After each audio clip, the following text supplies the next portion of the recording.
Ah, that's right. There's no transitions on this setup. Oh, hello. Welcome. We're live. Sorry for the waits. We're going to be getting started here real quick. This game is a lot. So, you'll have to forgive me if we're a little slow, and I'm going to try my best. The whole point of this is to try to see as much as we can with what's given. And I'm very excited for this. How are y'all feeling? Y'all excited for this? I'm pretty excited. I wish I had the free time to make something like a lot more strong, but like it seems pretty cool. There's gonna be a lot of rules. A lot more strong. Are you concerned that you didn't optimize your character enough? That and like came up with like character stuff like 15 minutes before we started. But that's just because I've been insanely busy. But I mean, it's a one shot, not a full campaign, so I'm less stressed about it. Yeah.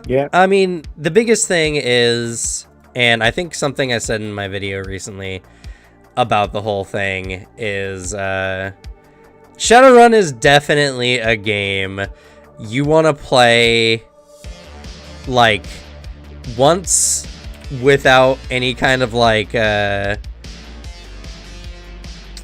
you want to play Shadowrun like a couple times, do some short campaigns, do some like 10 session campaigns, I would say, then worry about making something longer, because it's a really good game, but it's very dense. And if you're a fortunate person like myself, and you had players pick a player style of every variety, you're gonna be learning rules and rules and rules and rules. Because like if you have a player playing a rigger, for instance, we found this out the other night, you're going to learn a new set of rules just for that.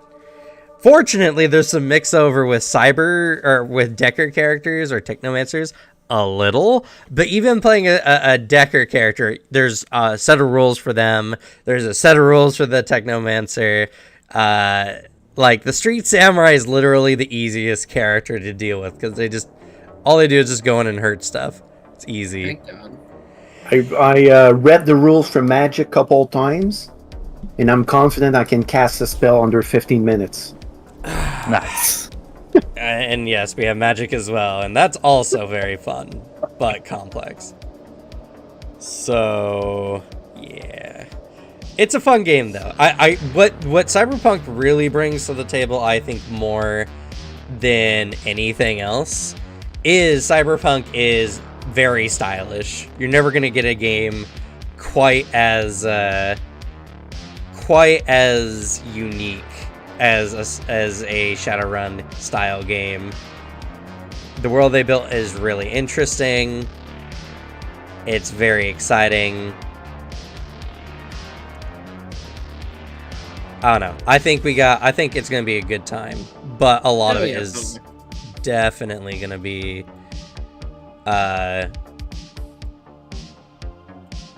us just kind of figuring out what the heck we're doing. Because it can be a bit of a madhouse.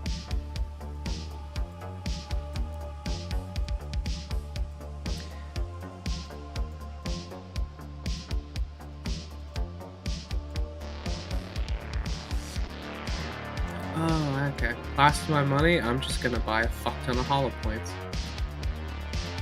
Fair.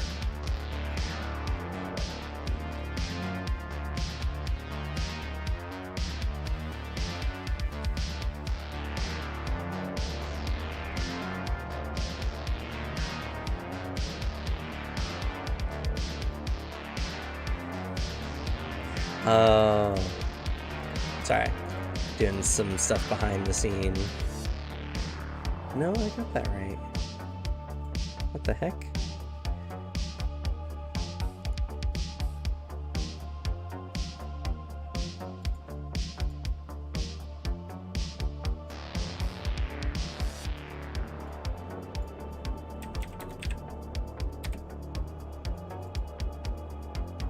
Happy to say, everybody, I will be your tank this evening.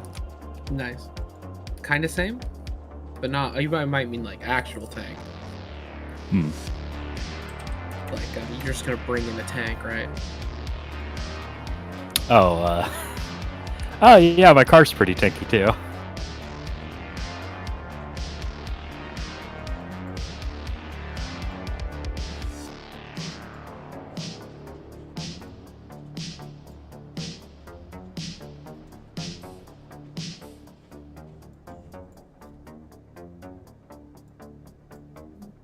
I still don't quite understand armor, but we'll figure it out. If I say got a damage increase, would I put it in the DV section of a weapon?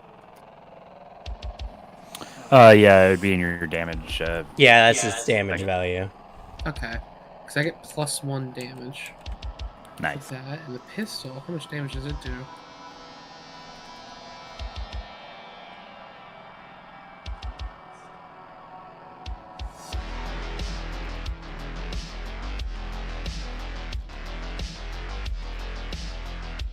How much damage does the pistol do, Alex? It does 7p for piercing, I assume, and I can make it do 8 piercing. Huh.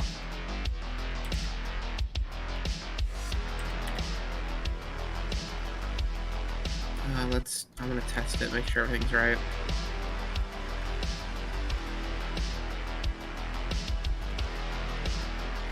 And it's each success increases the damage by 1, right? Yep. Ooh. Jesus.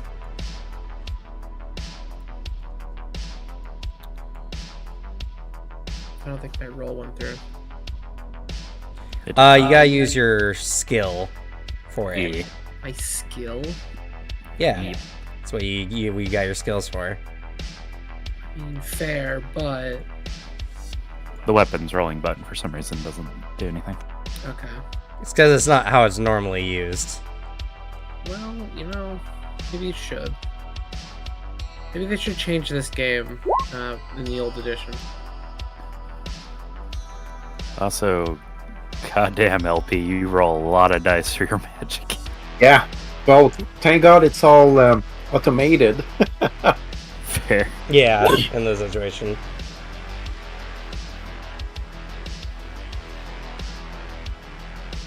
That's the easy part. Rolling dice is going to be the easy part, which I'm glad for. Because there's definitely going to be a lot of stuff that's not going to be the easy part.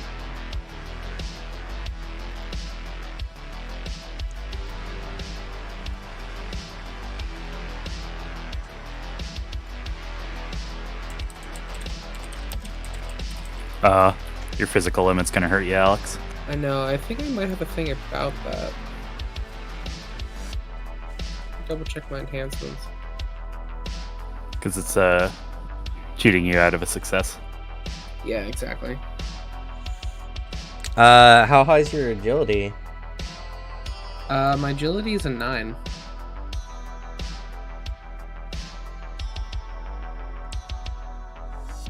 Wait, is it based on the accuracy of the weapon, maybe?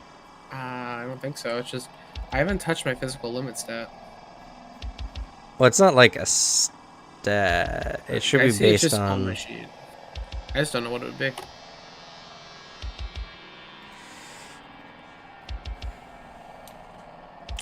From my understanding... Body works with it. That's only slightly where I'm getting some of mine, though. Let's see, strength. One second. I'll look it up real quick. We're getting the bugs out right before. Strength is a part of it, too. I type in...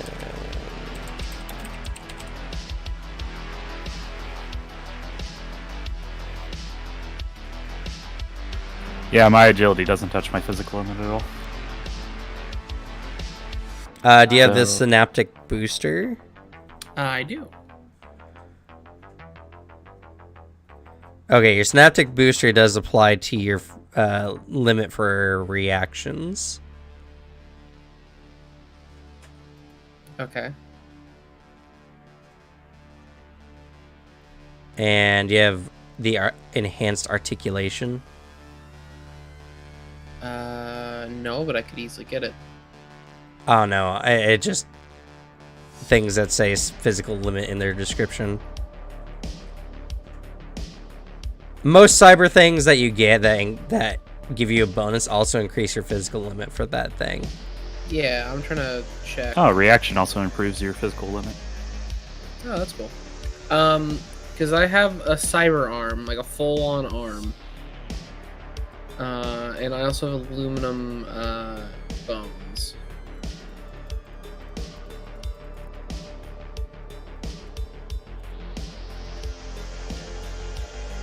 And I made it so my cyber limb gives me like a +2 to my agility.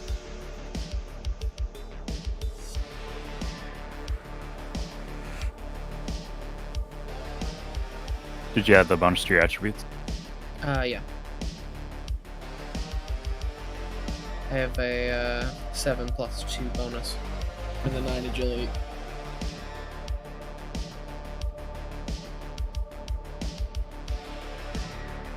Yeah, I was thinking my physical limit seemed a little low.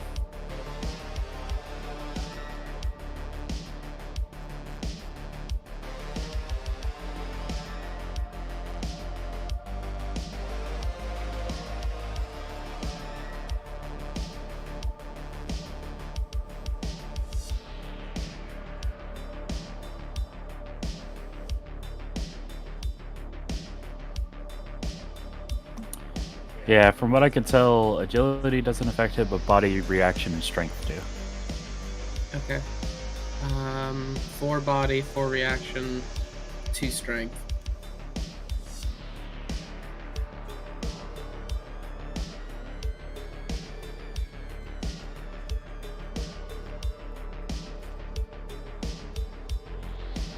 You know, I went to the... Is it not this one?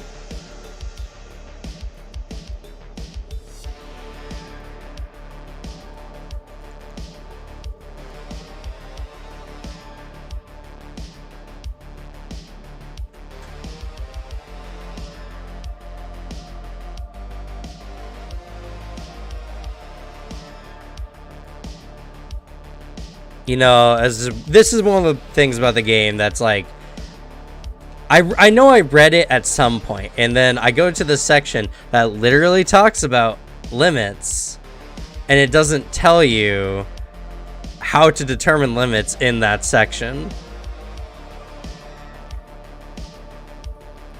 It's looking by priority. Oh, maybe.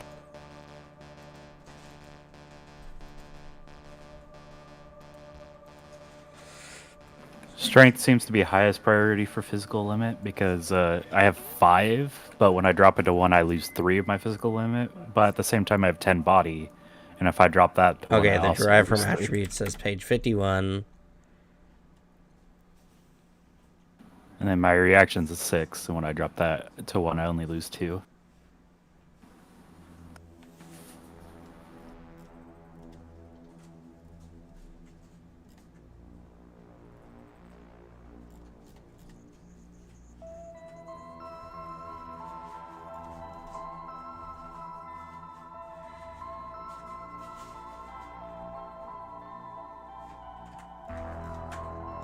Yeah, strength seems to weigh against it the most. Well, that also might just be because of how the character sheets we set up are. Possible. Cause I can like, I had like before I was just kind of done. I had $30,000 like dollars left. I can just boost up my strength real quick.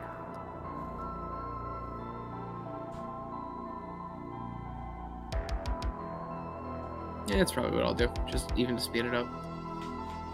That way we can just get cracking.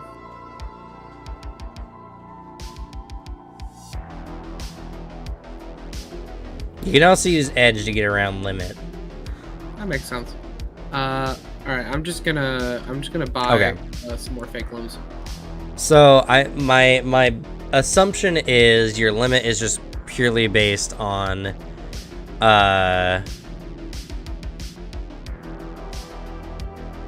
All right.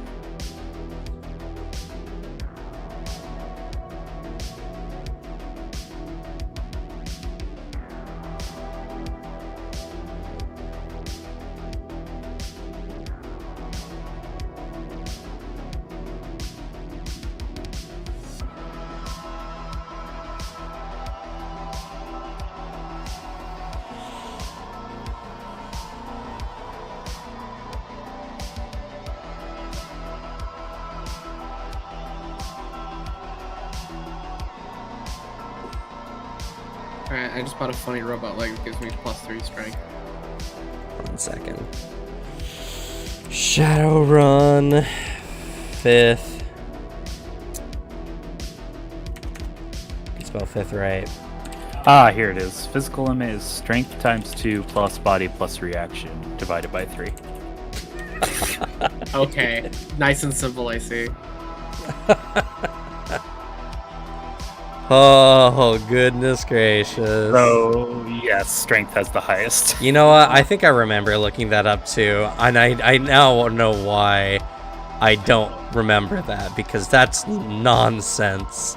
Yeah, I found it online as well. Strength's time 2 plus body plus reaction divided by 3. Okay. Mental limit is logic times 2 plus.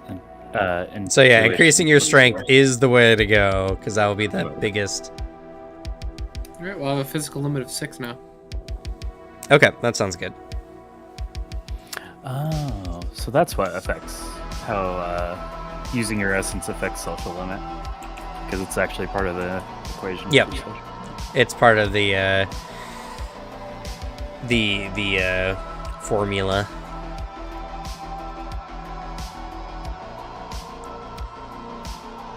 There we go, I have no more money now.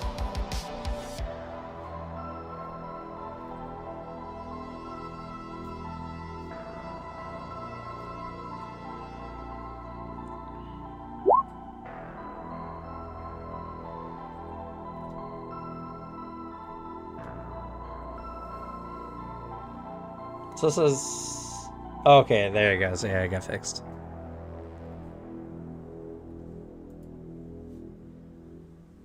Don't forget to pick up any protective eyewear if you need it. There's one for glare and the disadvantages that gives.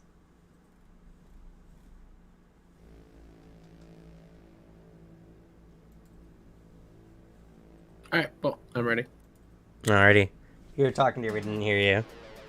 No, just throw out if anyone needs eye protection. That would be the good time. It's pretty cheap. I still can't hear you. What? I was Were you talking on the chat? Do I have... I thought I unmuted you. I didn't hear you either. No, yeah, we're not hearing you.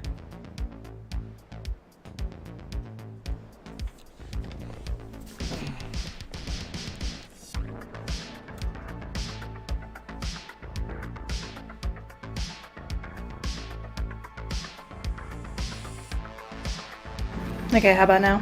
Yeah, we Yeah, heard yeah. you now. I had to adjust the gain and replug it. Interesting. It's going to say don't forget protective eyewear, because we do have protection options in here for glare, because that could affect us. Probably not. You guys are going to be going into a warehouse. So, Yeah, someone could shine a light in your eyes. it's true. It's possible. It's always possible.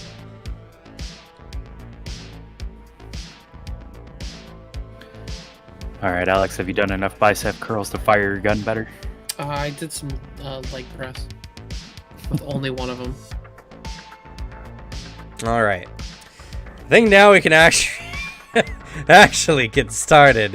What a great intro to the system.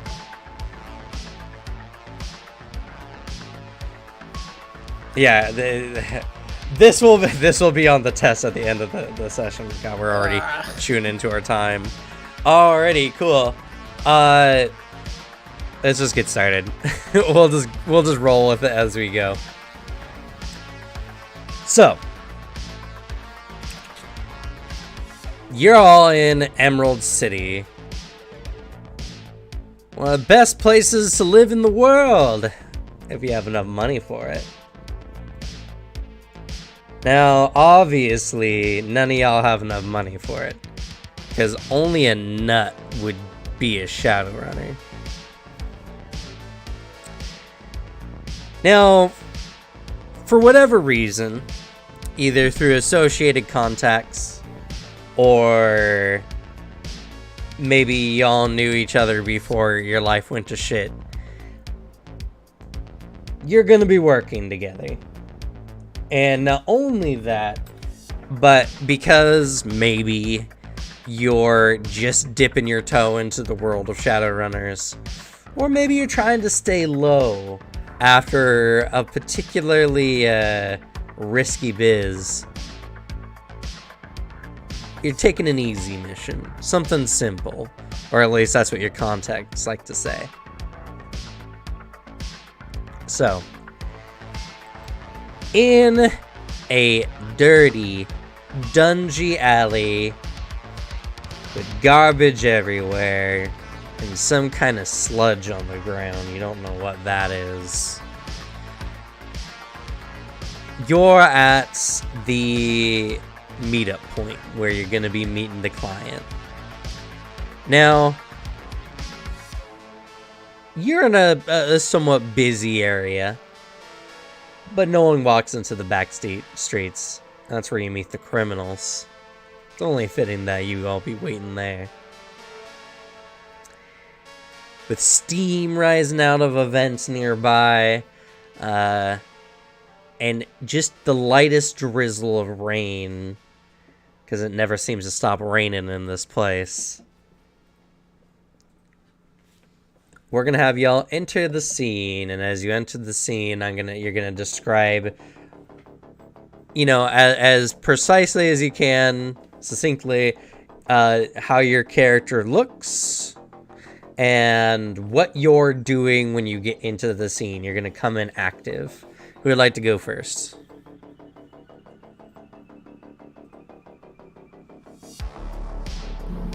I can go first. Okay. Go ahead. And give us your character name as well. Name just simply goes by the name Eureka. A orcish woman, built pretty sturdy. Just casually walks into the scene, looks around, leans up against a wall, and her clothes seem to modify to blend in with the wall a bit more so she doesn't stand out as much. Occasionally taking out a lighter to just flip it open and close, just on occasion, just as a fidget while she waits for the client.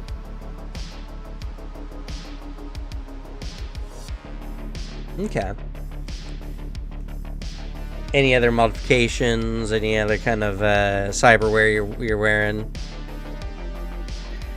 Nothing outright. Mostly it is just the chameleon clothes, her gear that signifies that she's a hacker in and of itself. No outward modifications that make an appearance that make her stand apart. She's doing very well to just blend in and not be noticed. Okay. Alright, who'd like to come in next? Oh, Erica, right? Eureka, but close enough. Eureka. You see entering the alley what looks like to be a kid. You probably estimate he can't be older than 12 or 14, but he's wearing a suit. And he's got long pointy ears indicating that he's an elf. Although he looks quite young, he looks quite old at the same time. He's got some, wrinkles of worries on his face. And he not carrying any weapon or anything like that. He walks in the alley, looks to the right, looks to the left, and walks towards you. Long time no see. Wonder how long it was going to take for trouble to come back around. Indeed. You found yourself in that filthy hole as well? Unfortunately, it's strapped for cash at the moment. So am I. I blew the last of my money on some magical trinket that turned out to be only junk. Looks like I won't be I won't start growing again anytime soon. You're still trying. Still trying. One day I will succeed.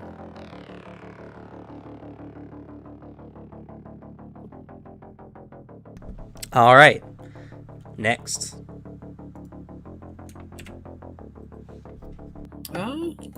Sure. Ah, shit, one sec. Ah.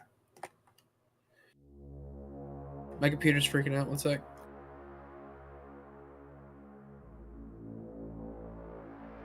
Okay. Walking into the alley is a scruffy-looking human. Kind of guy that looks like he just sits in an office all day. As he walks in, he looks kind of like a stereotype of a noir grizzled detective. He walks in, kind of looking around, like he's got some deep inner monologue going on. He's narrating a scene in his own head. As well as he walks in, he has some pretty obvious augmentations. The clear one is that his right arm is completely robotic. As he maybe even walks past and just kind of goes a little deeper in the alley, giving Bolthy like a nod as he walks past. His skin looks a little too synthetic. Let's see, what other augments do I have? He seems like he has some pretty heavy augments, and especially when in like close examination, it's kind of obvious, at least for some of them. And his actual augmentations, they look in pristine condition in comparison to his clothes, and other aspects of himself are a lot more scruffy and well kept.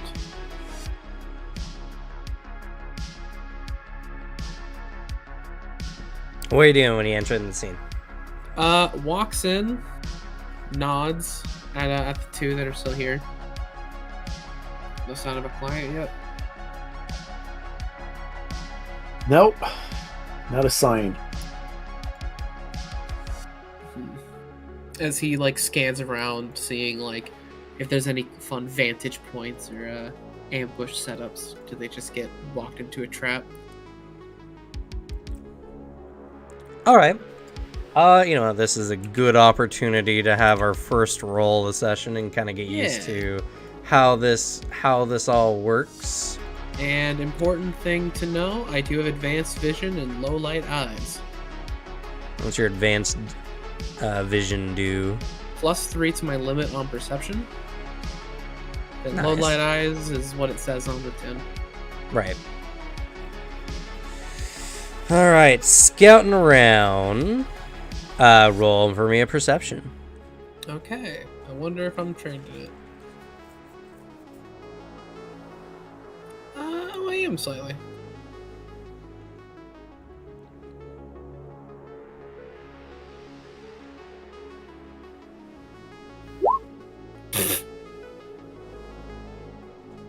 Nothing. That's impressive. You rolled 3 4s. Yeah. You got 2 1s. That was almost bad. All right. You're looking around. You think to yourself, I don't know. I mean, the buildings are so tall around you that honestly, you could be within 100 feet of a building and someone couldn't see you from the top. So snipers, not a problem. You're not too far off from the street, but with the sound of the constant traffic going on nearby and some hoo-ha who's trying to play, trying to earn some creds on the street by playing some music. No eavesdropping either. Yeah, you think you're safe.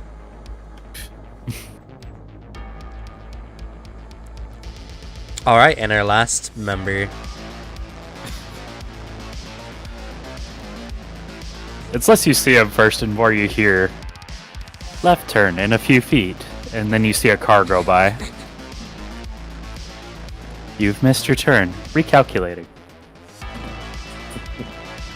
Illegal U-turn.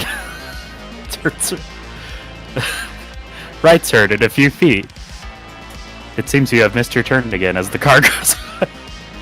It's like, all of a sudden you hear like, fuck, you do it then, Eddie. And then the car drives itself, turns into the alleyway with you all being lit up by the headlights.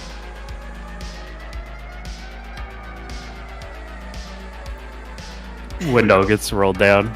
You see a large man look out the window.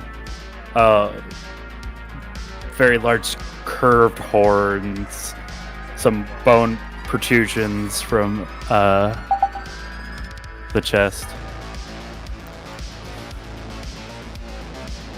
Is this a spot? Pulls down the glasses to protect from the lights. I would hope so. Hey, talking about glare, we were just talking about a minute ago. See, I told you I would get us there. He seems to look at the back and pat something.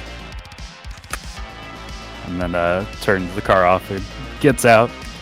Has a large jacket that seems to be fairly armored.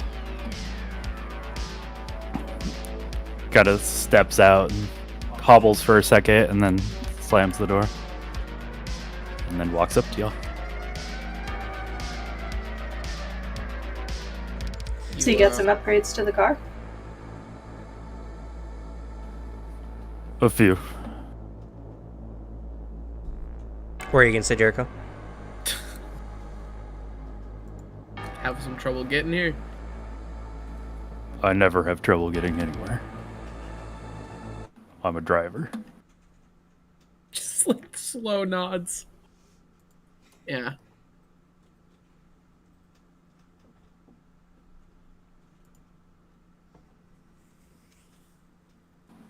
Kinda scans you all.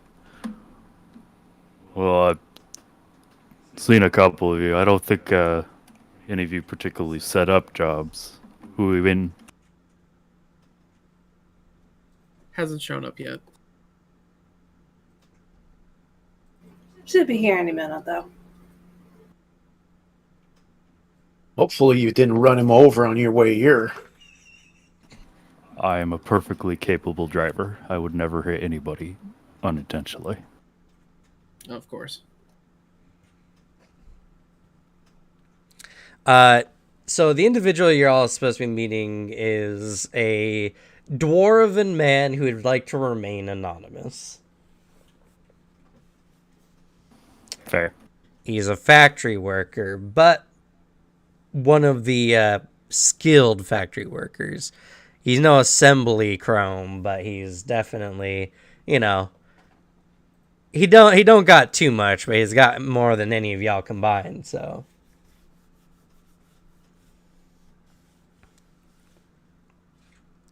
Fred boat seems to have just choked on itself and died. Sounds like Fred Boat. Fred boat, why? The silence is deafening. Give it a break. It's had to struggle to work ever since Groovy was removed. Yeah, it's had its work cut out for it. We ain't got no rhythm, and that's not very groovy. Should get Danger Boat Every instead. time. Danger boat. From the Tick. Danger Boat, the intelligent boat.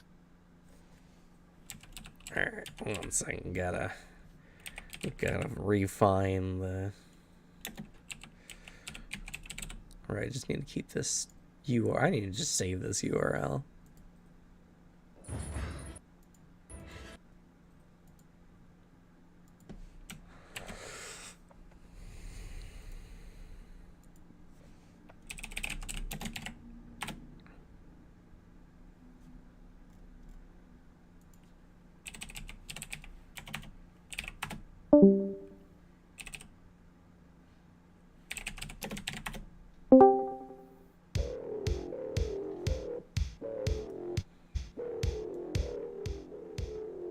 He's stuttering. He's staggering. But Groovy's here for the Pass. moment. Someone is hacking her boat. But it's doing the teeter-totter. Alright. So, y'all sit around. You wait for almost an hour. And just when you think that no one's gonna show up, you see someone squeeze by the vehicle that's parked in this very narrow alleyway. And before you is a dwarven man. He looks pretty well on in life, well past middle age. Wrinkles more than face, honestly. He's got a implant of some kind of visor over one eye, and he's wearing a pretty decent looking outfit. You know, pretty like this guy's upper middle class, which in this era is pretty good. You know, you're just under being like someone who's actually rich. Because there's really no middle class here.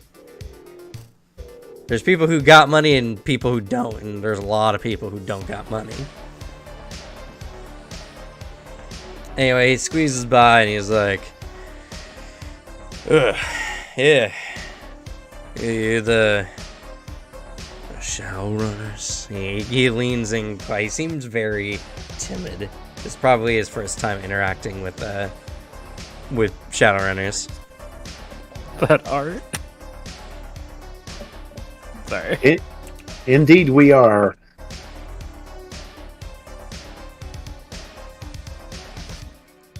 What you got for us? All right. He wrings his hands a little bit. So, my boss, I mean, y'all probably won't be surprised, he's an elf. He kind of got born into all this. And he's been leading the factory like we're a bunch of automatons. A lot of the work we do, machines can't handle. It takes a real amount of skill and deft of hands.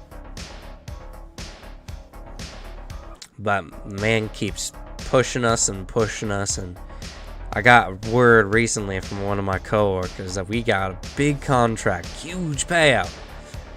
And we haven't been given a cent of it, or a new yen of it. I'm tired of this. So, I've been trying to think of what I want to do. I could try for and work somewhere else, but you transfer work anyway. You gotta go all the way back up to the top, and I've earned my place here. I gotta say, don't like doing this kind of stuff, but maybe it'll wake the fucker up. I've heard from, the secretary that he keeps some pretty interesting friends, and he's been making some interesting deals on the side. Not only that, but Paul Gal's got to work on the accountant side of things too, and something's not adding up. Something's going on. I have a suspicion it's well, not legal. And that just turns my beard even more. So I figured fight fire with fire. So as promised, I brought you up front payment, but so you don't go gallivanting off with it.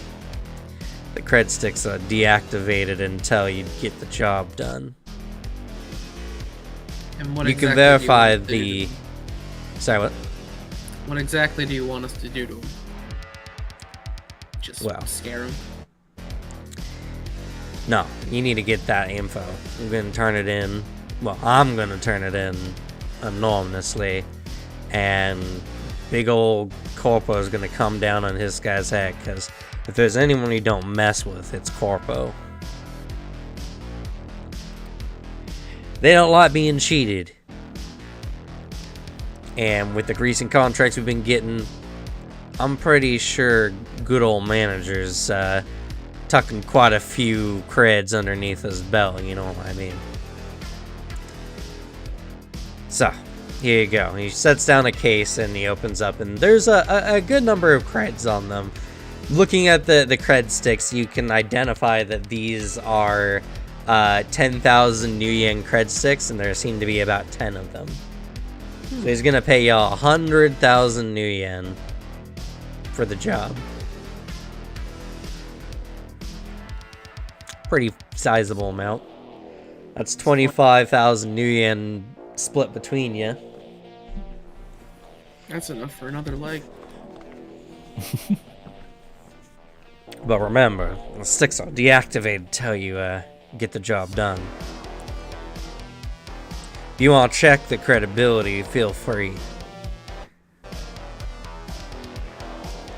How would one check the credibility?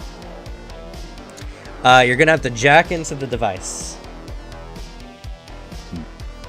Might as well test this out. Seems to pull a cord from his head. Gonna take a look. Jacked in. Alrighty. Let's see here. Well, do you have any... do you have the ability to, I think, for the tech side of things, what's it called?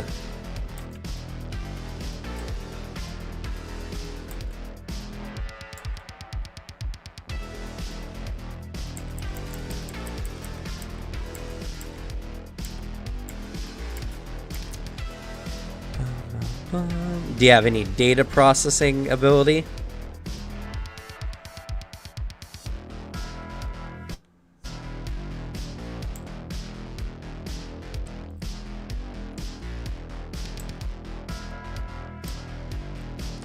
There's some gear out there that can do some data processing. Oh, maybe that's in my rig. One second. And I'll try something as well while he's doing that. Sure. I'll try a spell. Yeah, my command console has 5. Okay. And you're gonna try a spell? Go ahead, Damien. A spell called Analyze Truth. Okay. Alright. Subject. So detection spell results. If I get there's a table at page 286 that details depending how many net hits I get. So I'm gonna roll a spell and I'm gonna just cast it at regular strength. I don't want to start draining already. Mm-hmm. Now I clicked on the dice, but nothing happened. Check. No, never mind. It opened a box because I got 2 screens. So I see.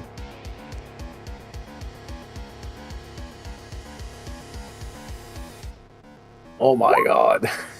Oh.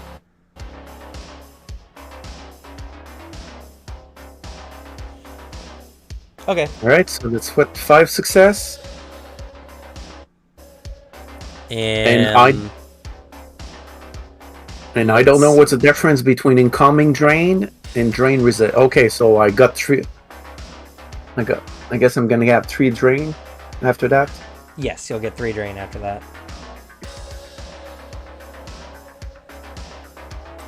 That's 5 successes. Alright. You got more than enough. You needed 4 for max. You get detailed information. So just generally looking at like the statement he's giving us, like, is it the real reason? Okay, so because you're going for one like statement, so you want to try to figure out if he really like this is the real reason why he wants you to do this. Yeah. Okay. You use the spell. and you hear the whisperings on the flows of magic, and when he talks, you can see his aura kind of vaguely glows a lightish bluish green, which is an indication that what he's telling is the truth. And you can hear the whispers of his thoughts as you get some more detailed information. He's tired. He's tired of working so hard. He just wants to get his girl something nice, and he's just not able to do it with how much he's working overtime at the shop. And it's not like he's unaccustomed to working hard, but he wants to get paid for it. So this guy's a hardworking and truthful individual, is the sense you get from your spell. All right. I believe he's telling us the truth. All right, and data processing. Use your rig. Yeah, I don't see a skill for it. It should be in. I have too many web pages open.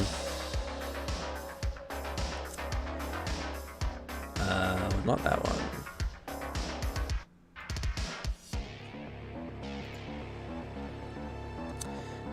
It should be under Matrix. Oh, you switched my sheet on me. That. Sorry. Would it be under equipment?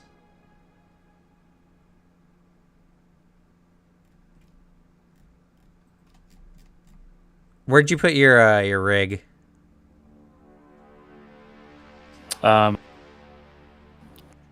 Rig is right here, because I didn't really have another place for it.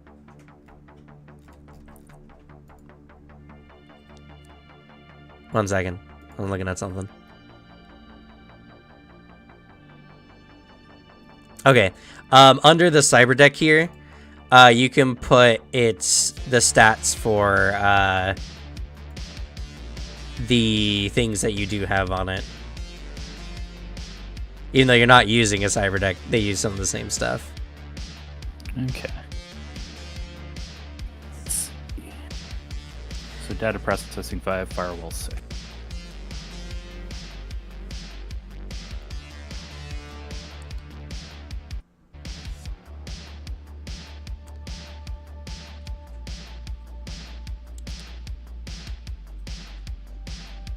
Okay. And then let me...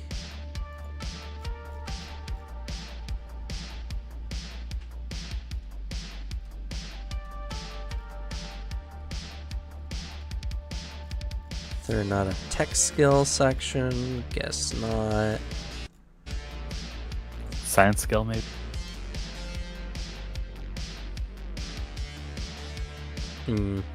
Alright. Well, just roll me...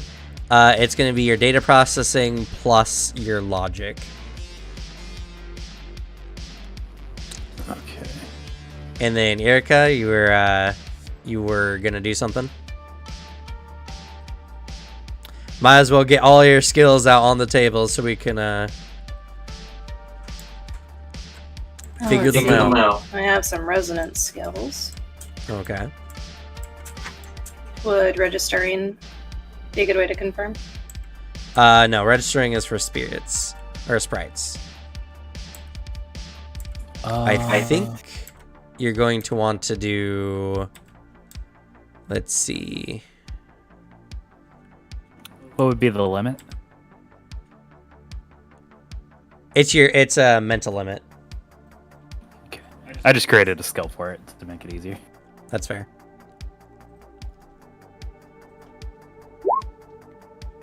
Four successes. Okay. These weren't too complex. You use one. You only needed one success for that. You can confirm that this cred stick is got some cash on it, and with the extra successes, you do register that it seems to be going to some outside source, probably whatever this guy is going to use to activate the stick after the fact. It all seems legit. And let's see here. We do want to... Well, let's look into our Technomancer stuff here. You're going to be using your living persona.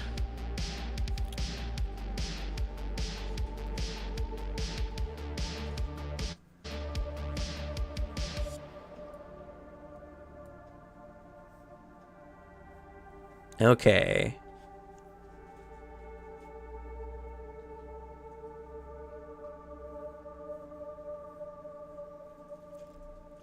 And do you have any powers? Because I know you also picked up powers. I have Tattletale, Static Veil, and Cleaner. Okay, that's not gonna be super relevant. So what you do, you use your living persona. So when you focus on using it, you kind of dive into the Netscape. And for your living persona, your device rating is equal to your resonance skill. So you're going to roll resonance plus logic for data processing. Alrighty, here's resonance.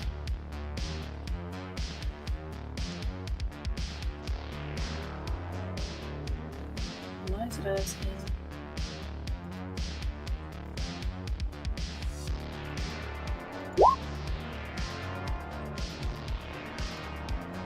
It's resonance 4. That's... Let's see. 1 second here. Ah, dang it, was moved. Okay. It didn't roll your... that was really good, though. You rolled 4 dice and got 4 successes. That's really good. You didn't roll your logic. Yeah, you're just gonna have to roll I guess you can do what Devin did here. You just go to the bottom and add a skill, and you're gonna call it data processing. It uses your logic. Your rating is based on your resonance. And the limit is based on your mental limit, which you can find on your front character sheet.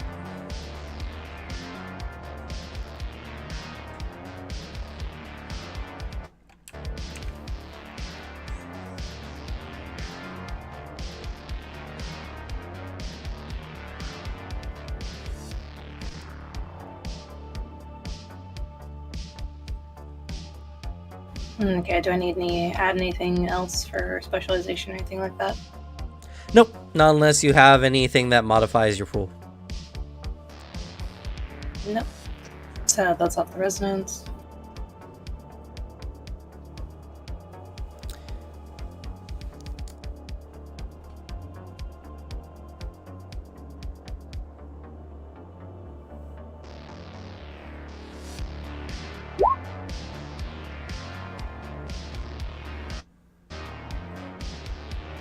Okay, there it goes.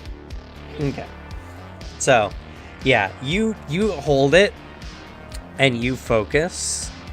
And anyone who has any active AR or VR, you'll watch as it seems like her entire, it seems like her soul reaches out from her body and, reaches into the device. And you see what appears to be circuits kind of pulling from the device, and after a few moments you kind of unbreak your concentration and you get the same information pretty much that Talrook did. And that's legit, except the rest of the group. I'll take all your three's words on it. Can't really, shoot my way through this question. So oh, sorry, go ahead. Is the drop-off point the same? Or has it had to change? No. You'll get paid as soon as the feds come up for good old Elf Boy. That's it. It'll be obvious. I work there after all.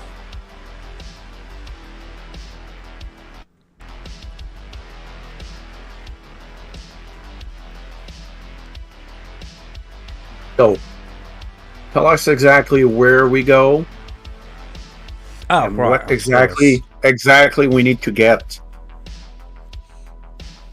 Here, he pulls out a device, and it's kind of looks like your standard phone. Any of you have like a comlink system? Yep. All right. Yeah. He's like, go ahead and open up your comlinks, short range Wi-Fi, or Bluetooth. Sorry. You do so. You don't have to do any special actions for it. This is just a in-world thing. He takes some information and he slides it off from his phone, and on your comlinks, you see some information. It gives you the coordinates of the warehouse, and it also kind of gives you like a Google Maps kind of bird's eye view of the place. It looks to be in the in south side of the city. It's a big place. It's really well known for having just tons of factories. Not a lot of foot traffic there, which is good and bad, because you stick out more if you're coming not during working hours, obviously. Not only that, but you all know from prior experiences, these places are pretty hotly guarded at night. I mean, a lot of the machinery here is worth a good amount of new yen for scrappers and the like. So you can pretty guess that any warehouse you go into might have some people at, and that also means that if you cause too much ruckus, it won't be too long before the po-po come around. That's an in-book term. So, you can go loud, but you gotta be fast.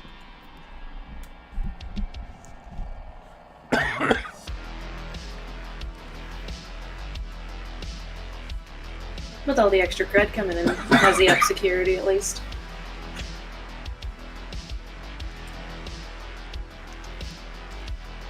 Where are you asking him? So she just points to like one of the doors. She's like, any interest in adding extra detail protection during the day? Or is it the same? During the day? Because I know some security is around during the day, I would assume. So she's wondering if there was a heightened addition to the security team, if there is one. I don't know about hiding, but during the day there's only a couple who just kind of walk around. No one's blatant enough to try to break into one of these places during the day. Not especially since the boss has input a active defense system. It's a full round turret. I'm gonna be careful of that if you're gonna be doing anything in the warehouse.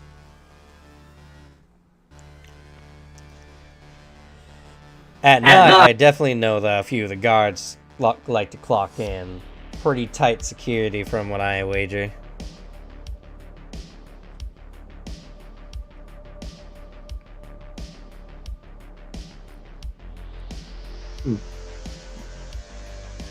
So if we decide, so we're probably going to go hard unless we find some kind of disguise or pretense to get inside, like a maintenance crew, some kind. That's on you guys, and I don't want to know anything about how you plan on doing anything. I don't need some weirdo street reaching into my brain and getting that information out. Yeah, So, unless you know, it's probably better. You do the job, you get paid. When you get the information out, just send it to me in some, secret channels or whatever you Shadowrunners do. Because that information I sent you should have a link to my IP. Well, you do. You'll be hearing from us soon. He nods. Yes, we Wow. want those cred sticks unlocked. Once we completed it, so don't worry. He nods his head, and he's like, alright, I'm seeing you. He begins sliding out past the vehicle again. So, you're all there. You got some cred sticks. Now, you all know this guy's kind of a bit of a sucker. Locked cred sticks is what the normies do to try to secure it. But you all know probably a fence or someone who's willing to buy these off of you, someone who could crack them and get the new yen from them. But it depends on your morals. Not only that, but because of how being a Shadowrunner works, it's not good to snub people over because then less people are willing to hire you. True. Yeah. But if anything, it just shows you this guy's unfamiliarity with the underworld. On the bright side, if he snubs us, we can still get money for it. Yeah, True. go ahead, Damien. I was gonna just... So, mister, before we go, is there anywhere on at the factory you like us to be careful not to kill?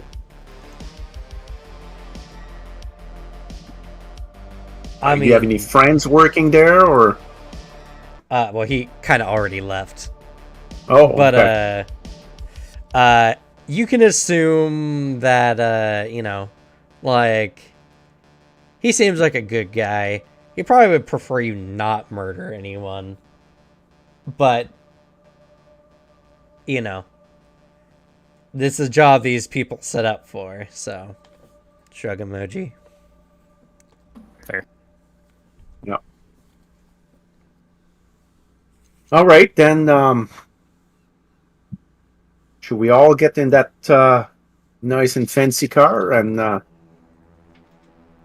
get to that factory? Yeah, come on. I have enough seats for everybody. If there's anything under seat, just put it under. So we going in loud or we sneaking in? I mean, I always prefer loud, but Well, honestly, I follow your lead. is that car armored? Yeah, it's pretty tough. Yeah, we could ram the front gate and just shoot our way up. Could always play it by ear, too. Yeah. We could just ram the front gate and ask them to surrender. I'm certain that'll work great. I'm gonna fry one or two and then I'll let them decide.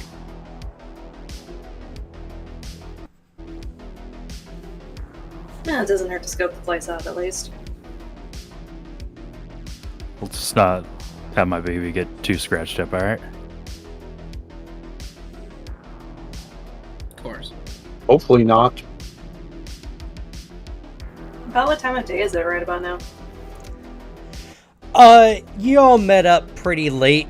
You know, it's like around midnight, give or take. With traffic as it is, it'll take you an hour or so to get downtown, or get to the south side.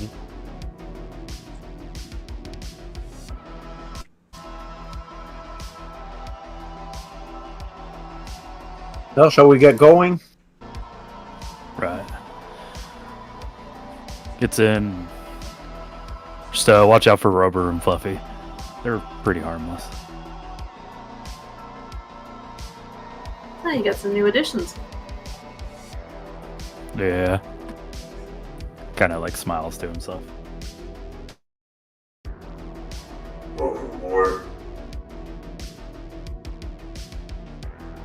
What was that? Yeah. Yeah, we're not hearing some noise you made. I did hear the mod, but it was very quiet. Yeah. Welcome aboard. Oh, there we go. Oh, robot. Well, while we're getting there, I could roll a like a healing roll. See if I recover from a stunt damage I got from the drain. Says page 207, stun damage, make it body, plus willpower, extended test for an hour. And what was the page, sorry? 207. 207. Yeah. The character must rest for the entire hour, so I guess I'll be on the back seat resting. For it to count. Okay. Each hit heal once. Okay, so body plus willpower. How do I roll that together? Is there a healing roll somewhere, or? Let's see. If not, I'll roll them separately and.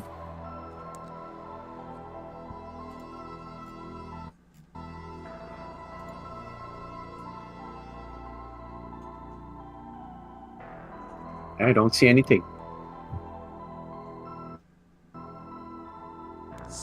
Let's look.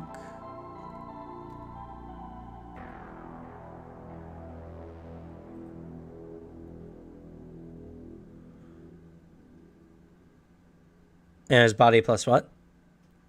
Willpower. You can make the poison/drug roll. It's the same one on the attributes roll. Where's which page is that on? Front Or page. what? Main. Under attribute rolls. Poison/drug has body and willpower. Oh yeah, okay, got it here. 5 success. All right, so I guess I recover all my stun damage. All right.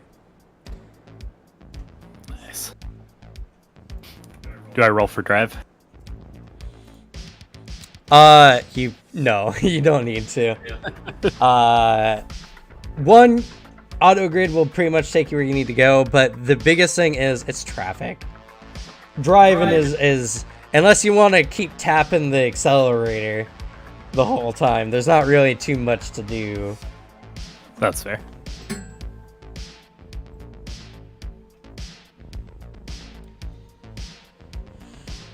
I got an hour to kill. Maybe while we're driving, I can try and research our target. Sure. Oh yeah, which seat does everybody take? The front four are available. Looking in, what exactly are these special guests you have in your car? Well, one's about looks like a mechanical dog that is about the size of a person. That's a rough one. A human, and then there's a mechanical cat that is about the size of a cat. It's a robot. It's not an actual cat. Takes a seat, still farther away from the cat as he can get. All right, so you're in the front with me. Yeah, sure. Shotgun. Well, then on the drive there, he's like, "Hey, could you hand me one of the candy bars from under the seat?" Okay, candy bars under the seat as he's like reaching down for it. Hey, I gotta fuel this tank. Pats his stomach. Yeah. Is the car auto driving itself? At the moment, yeah. Yeah. Just reaches down, grabs like a few. Yeah. Appreciate it. Unless you're using a particularly sporty car, this one in particular, the seats have the ability to rotate almost, or they can rotate 180 degrees. Even the driver's seat. That's pretty Oh, is sick. it? That's an old Ford Windstar. Yeah, the seats you could turn. Fair. I think I'll take the back seat next to the driver's side window.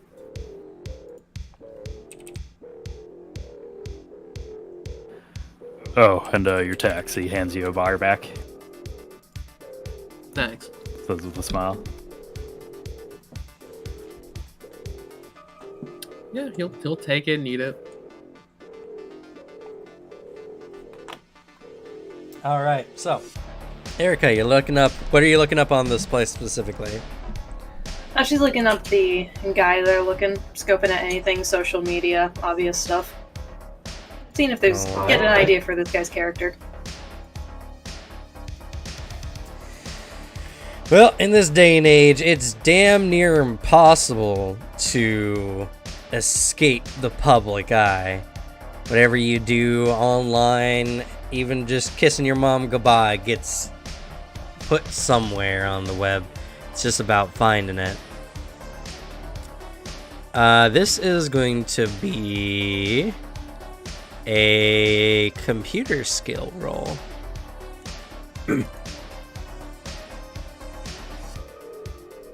Okay.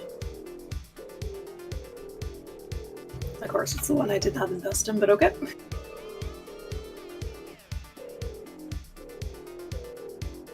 You only need one success.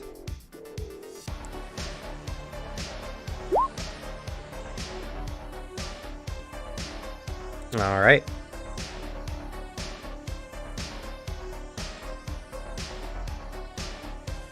So, it takes you some time. Your additional successes reduce the amount of time you need to, but it takes about like 30 minutes of searching. The guy's name is Jagatek.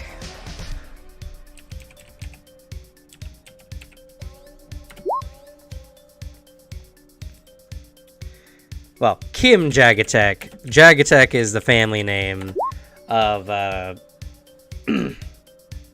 his family's been in the, military-industrial complex for a long time. And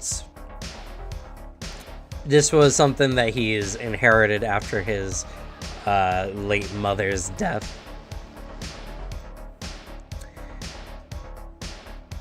That's kind of a redundant statement, but yeah, his late mother's passing.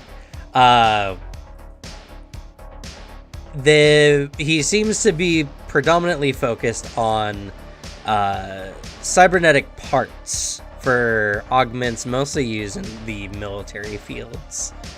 So you can imagine with the constant warfare, especially with the gangers nowadays, guy probably makes a pretty good mint. Looking it up, he seems to keep a pretty low profile online, but you do find him on a variety of forums, talking with other, you know, hoity-toity individuals about business practices. He also seems to be a part of a variety of, a variety of networks that are a lot of, like, the self-help market and everything like that. And you can tell that a few years ago he tried to make his own like self-help web series to, you know, help you get rich. It flopped. Guy barely got 5 views on the YouTube, so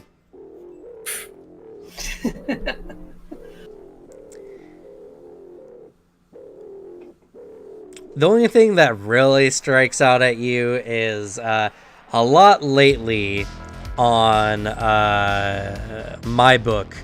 He's been posting a lot of pictures of buying some fancy vehicles for himself and going out to really nice places to eat. You get a feeling that he's come into money a lot recently.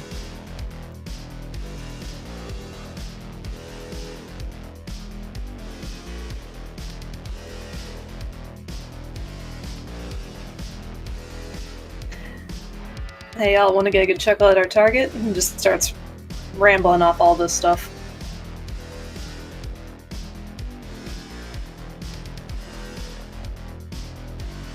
Silly. It's a feature like laughs out of Jericho, especially the whole like self-help bit. You pull up one of the videos and you listen to a little bit of it. Second. Let me help you get rich in this new age. First and foremost, it's all about your routine. Get up in the morning, drink some healthy juice, take your supplements, work out.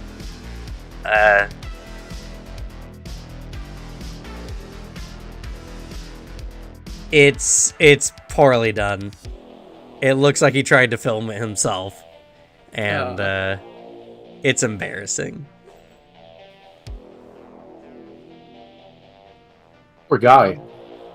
On one hand, I kind of respect the decision to keep this like public.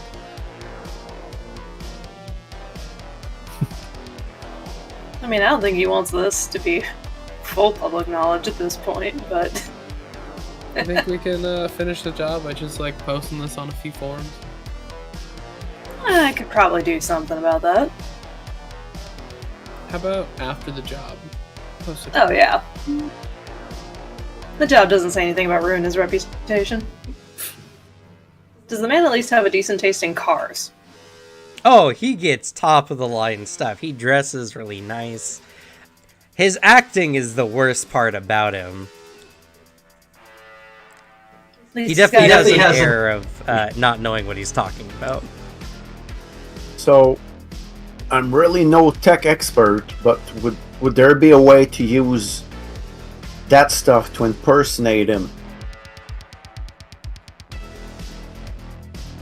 Maybe we can, I don't know, deep fake video call from him asking the guards to let us in. Or something like that. It's possible. It might take some time to render out a deep fake for the character. Let me check your sprite abilities. Maybe you have a deep fake sprite. Be pretty cool.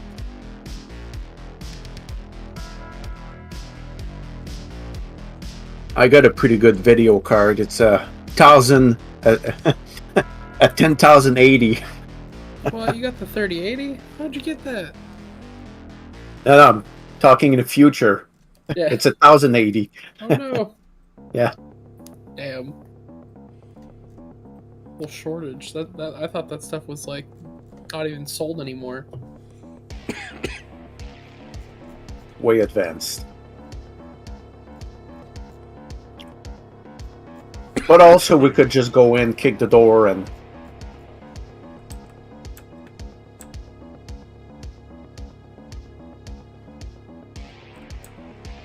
Well, when you get there, you'll be able to make a more informed decision. True.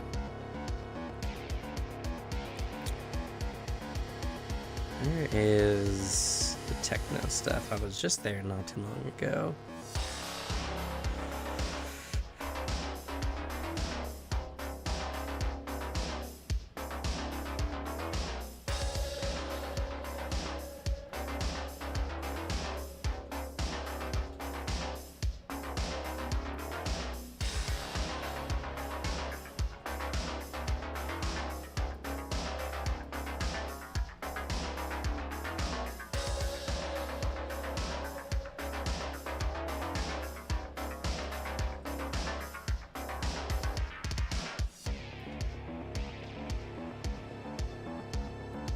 Now, if we do impersonate the deepfake, it'd be easier. I ain't affording the fancy does this guy's got.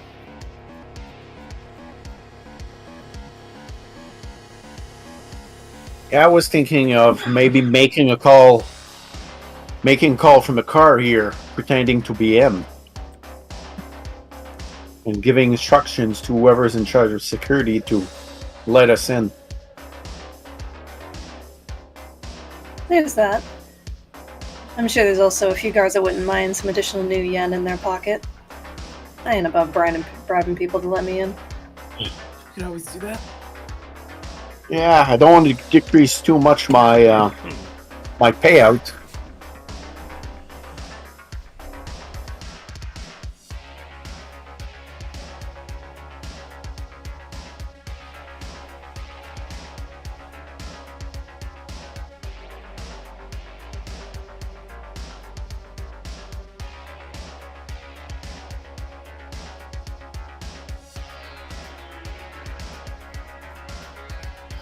Okay.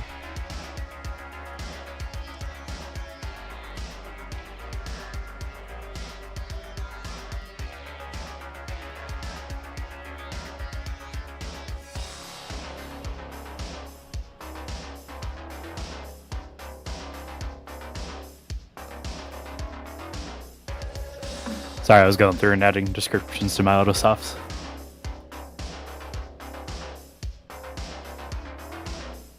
Nah, it's okay. We're going through sprite stuff.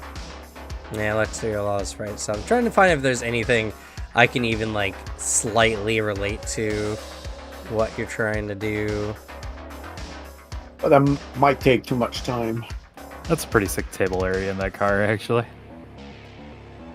Yeah. It was actually, it's a Grand Caravan something, but they don't make those anymore.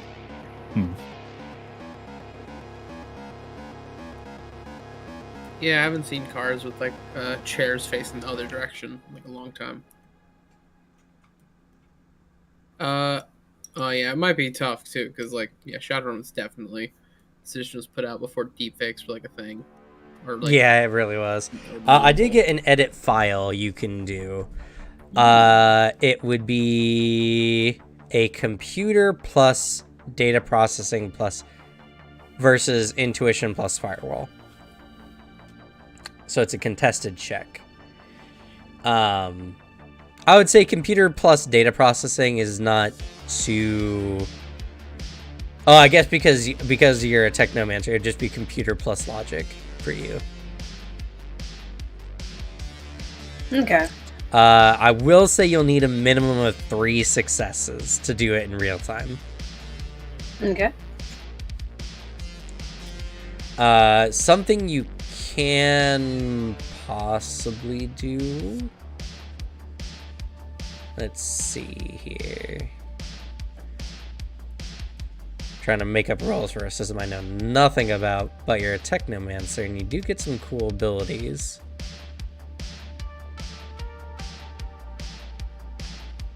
Okay, threading is how you use your powers. I see.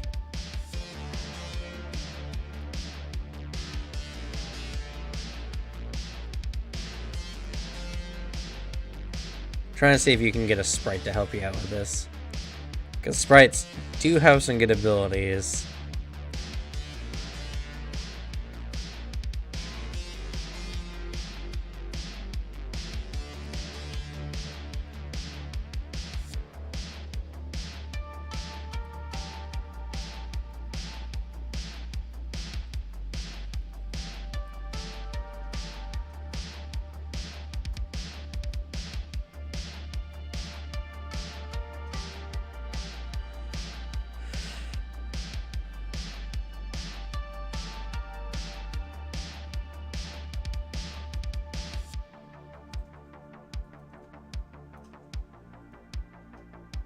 Okay, you haven't invested in... You didn't invest in any of your submersion stuff, did you? My submersion stuff? No, I don't think so. Okay.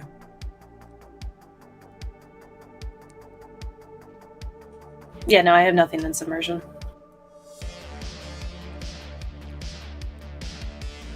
I'll say you can attempt to summon a sprite. A data sprite would be your best bet, and it can add its data processing to your check.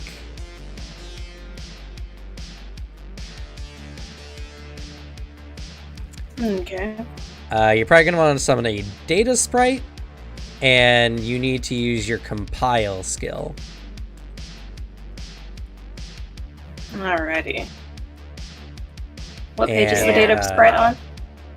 Data sprite stat is on page 259.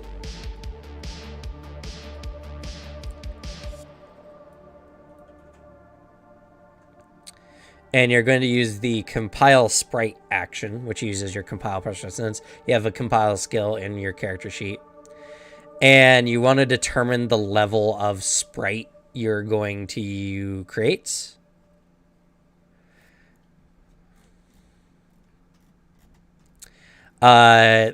One thing you will have to be wary of is this could cause fading. It's the same thing as for magic users for their drain. You're going to generate a fading score, and it's resisted by your resonance plus willpower. Okay.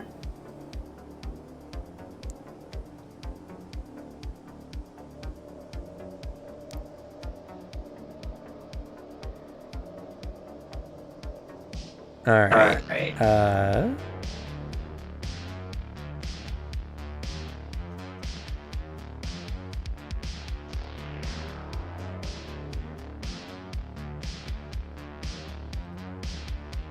Okay, the fading value equals twice the hits generated by the sprite on the opposed test.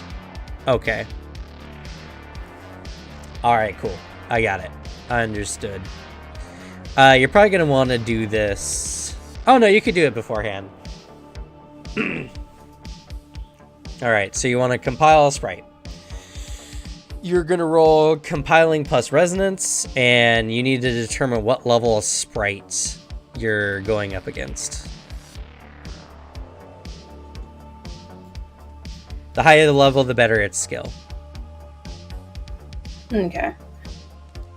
And I think it can be a max level equal to your resonance.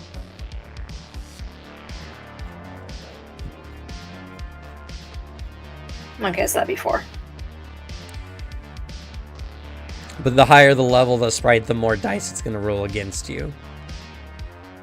And if you're getting a data sprite, it provides you level plus 4 for data. So... Oh, you can choose a level up to twice your resonance rating. Cool. That's a lot of dice, though. It is a lot of dice.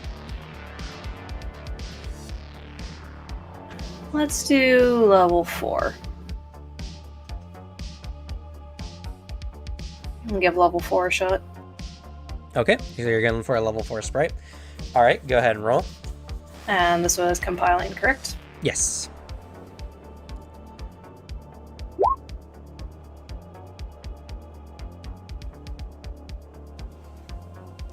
Okay, that's 2 successes.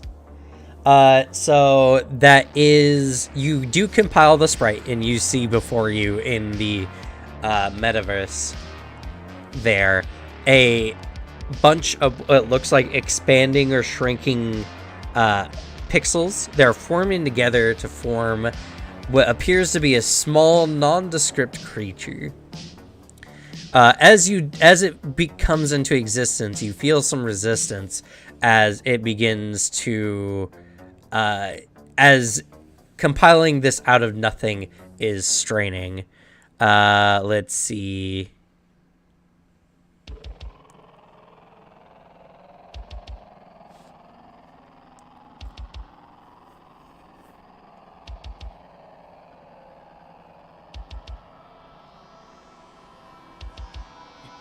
It's going to roll 4 dice.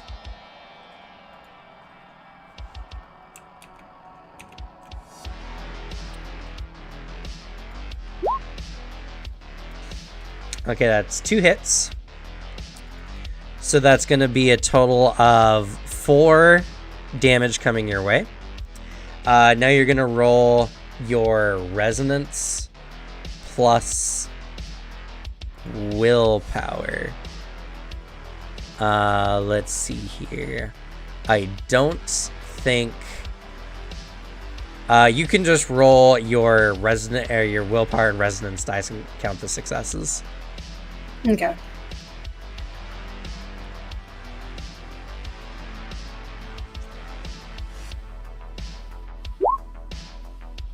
Okay. That's 2, and then roll your willpower. That is 3. Okay, so you take 1 stun damage.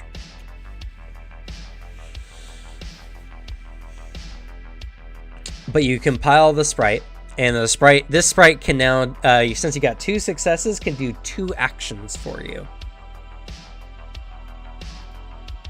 It doesn't have to be right away, though. Okay.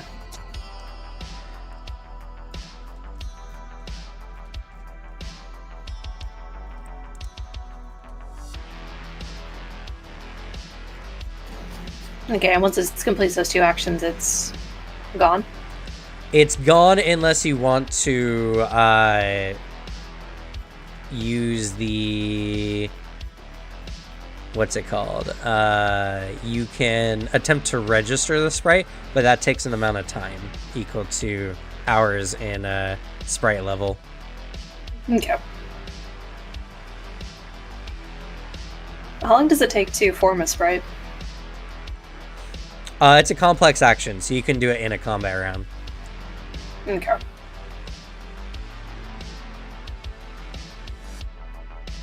Alright, got us a sprite to work with if we want to do it. And anyone who has any AR, VR, you see this entity kind of floating there.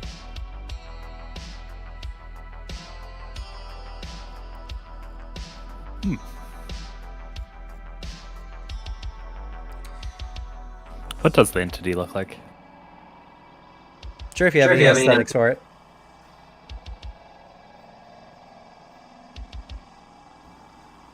You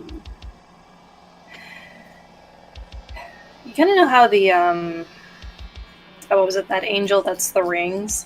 It kind of looks similar to that, but it's more the rings on the outer part. Instead of eyes are labeled as do not enter, like caution tape circling around. Fun. Nice. Cool. At first, I heard the girl from the ring. Good thing. Now they be not afraid, biblically accurate angels. Yeah. Both terrifying. Well, I mean, it's one of the better ideas we got. Granted, we haven't seen the place, so don't have any ideas yet either. It doesn't hurt to have a backup plan, though. True.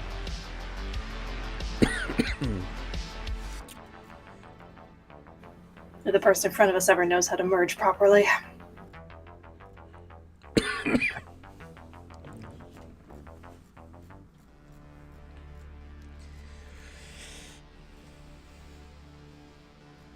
So, and recovering from stun. How would that? You need to wait an hour, but unfortunately you didn't do this until half an hour from your destination. Yeah, no worries. Not that y'all couldn't take the time for it, though. Though, one thing that's important to notice about sprites specifically, the network identifies them because they appear to be an aberration, and the longer your sprite is about, the more likely you get a demigod or a god breathing down your neck. I do have a technomancy skill, if that helps. What's it do? Let me roll it to post it. Okay.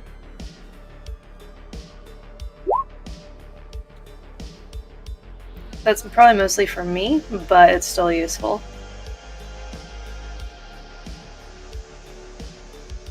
Yeah. Unfortunately, it's only really for you. It wouldn't apply to your sprite. Still something to keep in mind for myself, though. It's a good skill you're gonna need if you dive into the hacking. All right.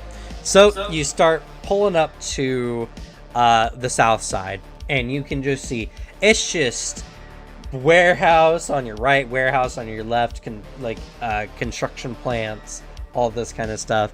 This time of night, this place is kind of dead.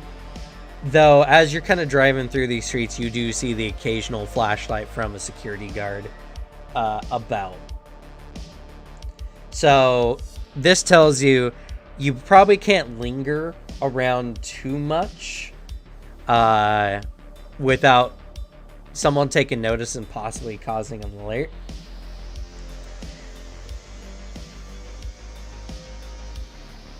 Okay. So if you do anything suspicious out in the open, you might need to be careful. Is there a parking lot for this warehouse? Yes. Once you get to the destination, you see the warehouse. It's not a very big one, but it's a pretty tall building. It's about a 3-story building. It looks rather new compared to some of the other warehouses, so it's probably gone under renovations lately. You can see it not far off. There is a open gravel parking lot nearby. Using thermographic vision, do any of the cars look like they've pulled in recently? Like there was a recent change in who is guarding, or are they pretty cold right now? You do see like about 5 vehicles, and looking at them all, you don't get any major thermographic readings, so you don't really see any heat. They're probably the night crew, and they probably came, probably right when the place was closing down, and it's right now about 1 a.m. So Okay. you guys can wager you got maybe about 5 hours or so before a shift change or when workers might be coming in. Cars are cold. We probably have a few hours to do this.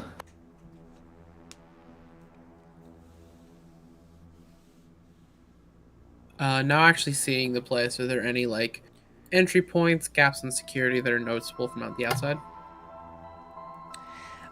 Looking about, you see 2 points of entry.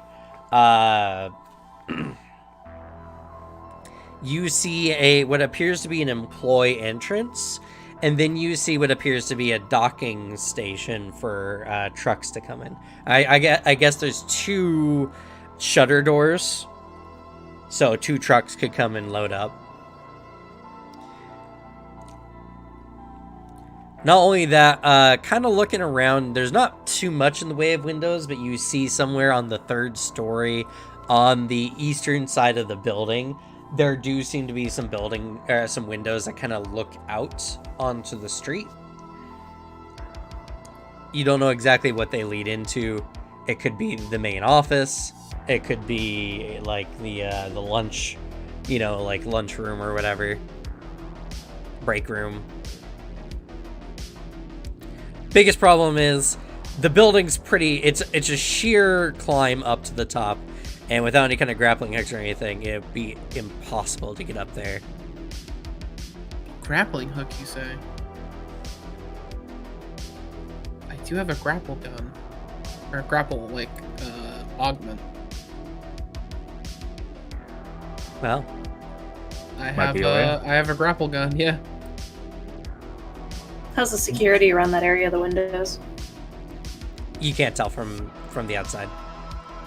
It's 3 stories up, and the warehouses are so closely there that you can't get far enough down the street to look in through the window.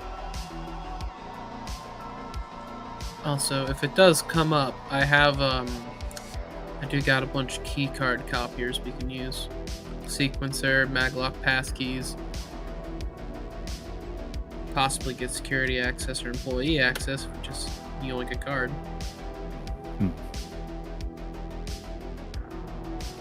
Well, I have a way to lift someone up to the roof as well, if we need to.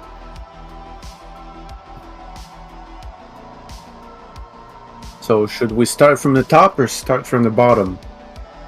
Well, I mean, first, how's that deep fake coming along? Do we want to go for it? Could certainly try.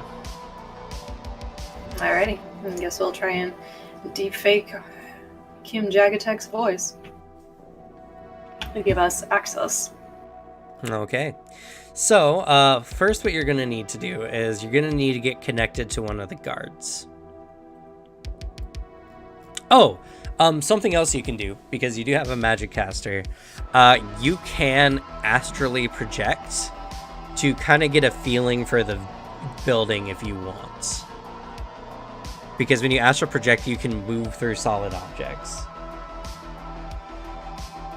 You just gotta hope that none of them are an adept or are twin-natured to see you.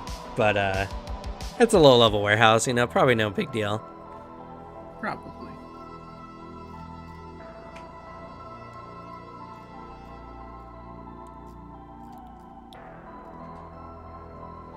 I could also send in Fluffy.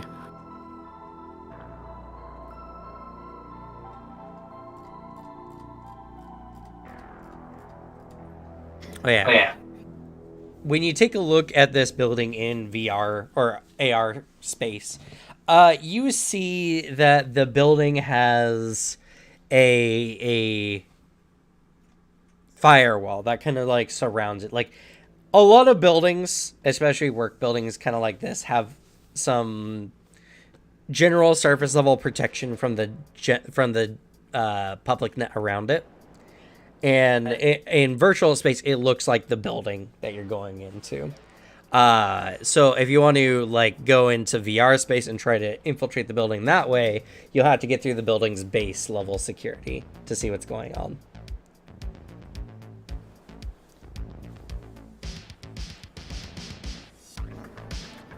So y'all have... Sorry, go ahead. Well, I can also go in through the VR space and see if I can find out something that way. Just gotta make it past security there. Might be a good idea to know what we're getting into before we actually walk in.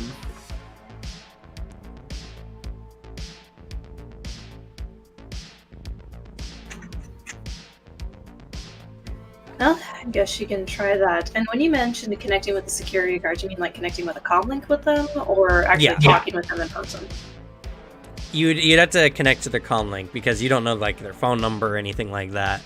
You gotta connect to them somehow, and you can't just send an errant signal through the virtual space to them.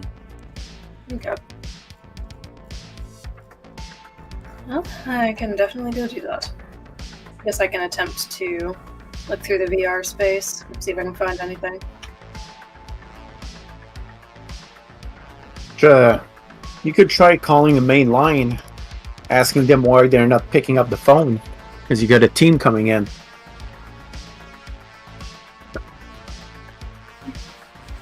Oh, that wouldn't work, though. The man obviously runs the place. He knows what time it shuts down. Yeah.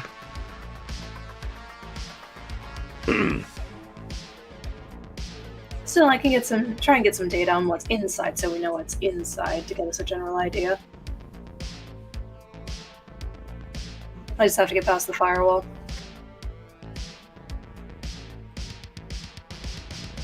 If that's what y'all are up for. I think it'd be a good idea.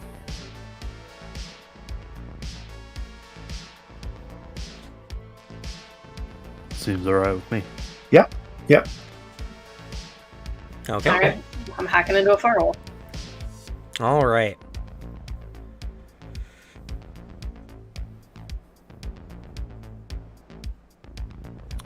Would electronic warfare help with this?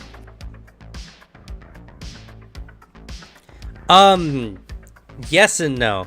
You could jam their firewall, but anyone who's in a proximity to the area will be instantly like notified that the firewall's been ripped down or that their systems aren't working right. Okay. Jamming's a very hot action.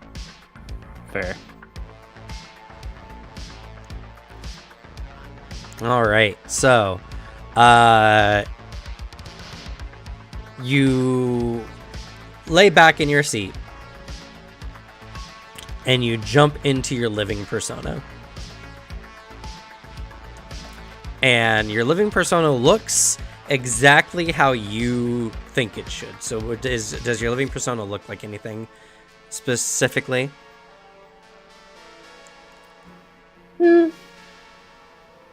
Or does it just look like yourself? I would say it's more like a hooded version of herself, but instead with a full-on face mask that covers the identity. Okay.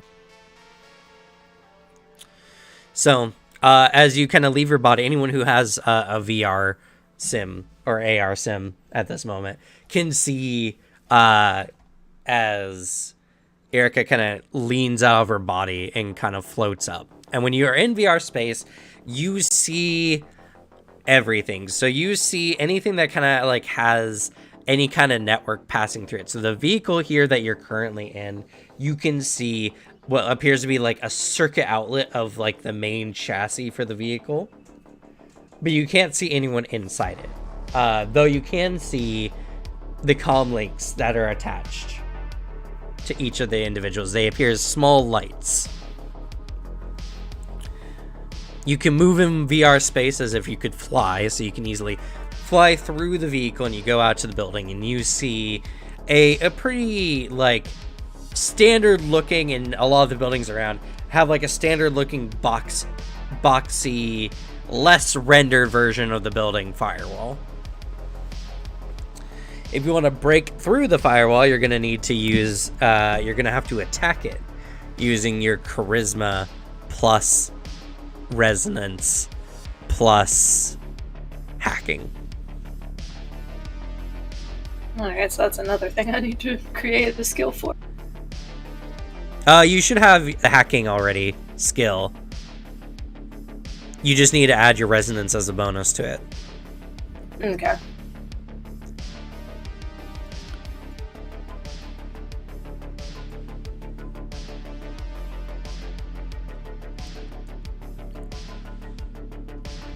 Alrighty, here we go with hacking.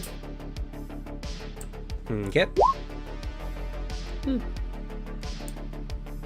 Okay, and this is a contested check versus the building's firewall and the firewall defense and its rating, which it's going to roll 6 dice.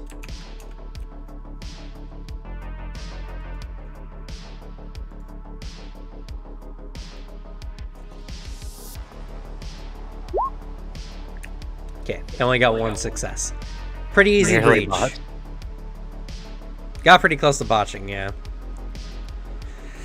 Chuckles to himself. If the man had this much money, he could have afforded a better firewall. Too busy making self-help videos.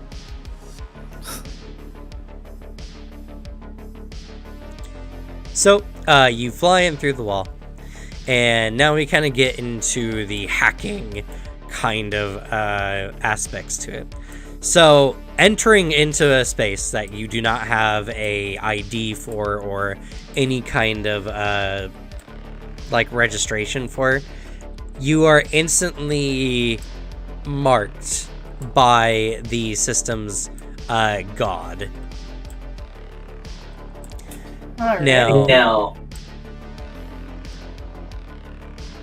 essentially, like how it works is you'll get a certain marks based on the types of actions you do, and once you get a certain amount of marks, the host will set an IC or intrusion countermeasure in your direction, which often take the form of like guards will be notified or a demigod will be sent out in your direction. A lot of things. Would a fake sin help with any of that? No, because it's because it's being breached from the outside from a non, included source, Oh, okay. If you had gone in and you used a SIN ID to kind of log into a local computer somewhere there, then that would help, yes. Okay. Alright. I guess I may as well employ static veil. Okay. Would this be a fast or a full? Fast or full? I have a fast or a full option for rolling for static veil. Action type, probably. They don't even have fast or full. They have simple and complex, typically. What page is static veil on? Do you know? Or can you post the skill? Yeah, I'll post the skill. Oh, this.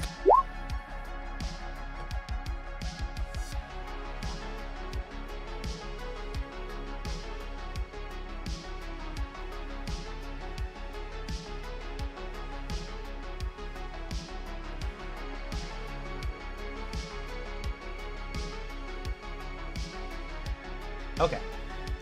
So the good thing about this is this allows you to essentially stay in a space you're not supposed to without increasing your rating, which is good.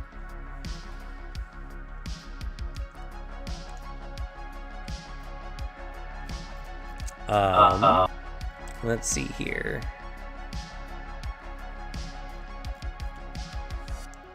I still don't know fast. Are they two different powers? I can try posting the fast version, see if that does anything different. Sure.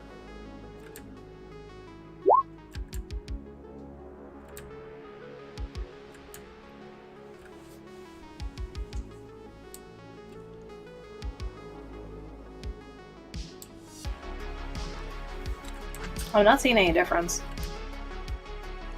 Yeah.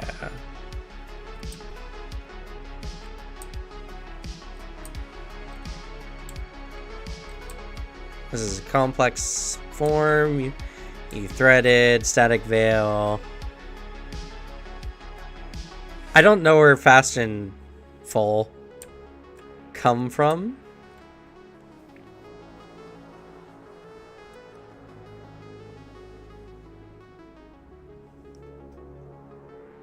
Yeah, it's not even here in the book. Shrug. We're not going to worry about it. Let's just roll with it. So, based on your first roll you made there, you didn't get any successes. You take one stun damage.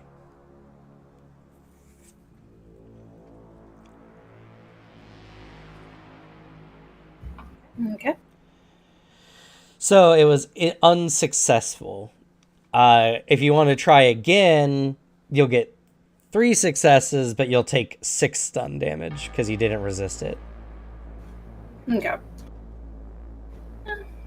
May as well just wander around. Okay. We'll put you on a timer.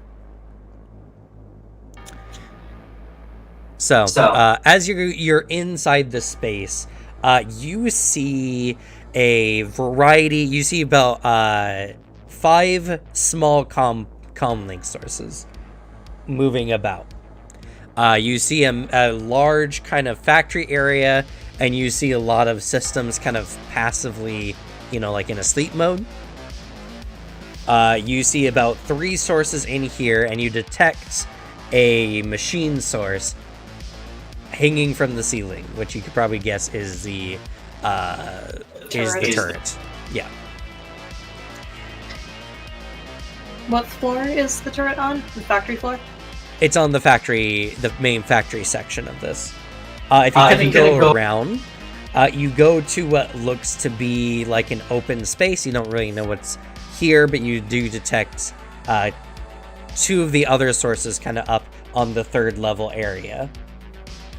And then you do see a computer, but you notice a black spot. And this is, what you're looking for in general. This is a sectioned off unit from the network. It's a hard black box device. You can see from the lack of tech space here that this is it. It appears to be in some office. Does it appear to be like on the 3rd floor? It is on the 3rd floor. Alrighty. Found it. Guess I'll leave.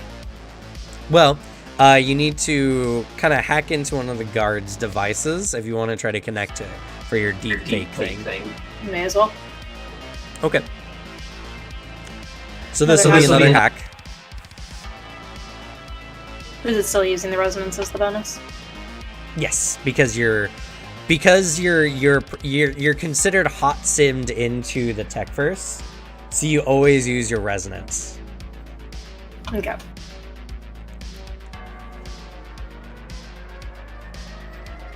Alrighty. And this is going to be using their comlink device, and they're not well defended. They get 4 dice. Alright, that is 3 successes. Okay, that's a draw. Ooh.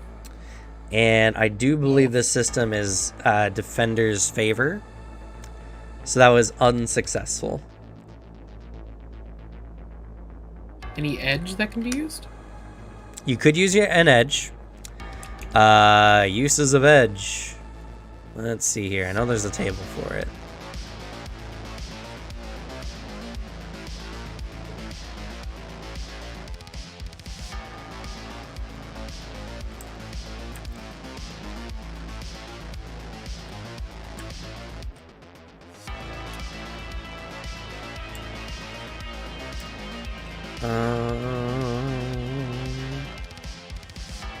edge effects, 56.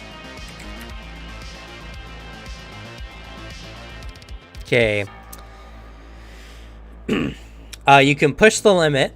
You can spend a point of edge to add your edge rating to the test, either before or after the roll.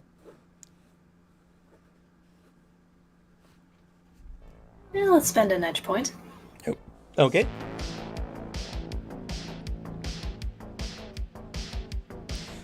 You can either use that one or you can use second chance to reroll all of the dice that did not score a hit. How would that work? So you rolled 11 dice there, or 13 dice there. You would roll an additional 8 dice again, which actually might be a little better. Okay, we'll go with the second chance. Okay. And that is 8 d6s. Yes. You got one more hit out of that, which is what you needed to beat it. All right. Alright. You hack into the device. It seems to be a company-issued comlink. It's got very basic functions. It does have a video function. And it has a audio function as well. But you have the connection to it. So if you want, you can now fall out of your persona and use that connection. Alrighty. Might as well. Let's get out of here. Okay. So as you fall out of your persona, you kind of like zip back into your body, and you wake up. And I gotta mark your marks against the hosts. Okay.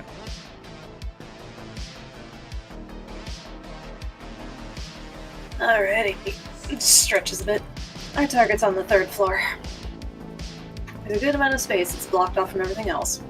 Also got our connection to the columns. Perfect.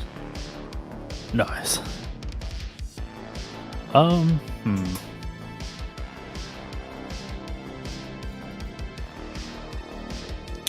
we still in the parking lot, or have we moved? Okay.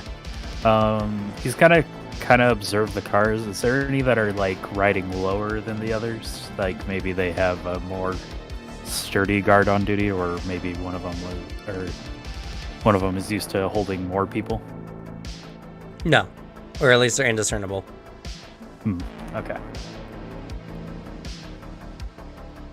The cars are also all empty, so their shocks will obviously be, standard. I guess that's fair. Because all of the guards are in the warehouse currently. And to point out all of the guards you saw on the different floors for the comlink stuff that you noticed.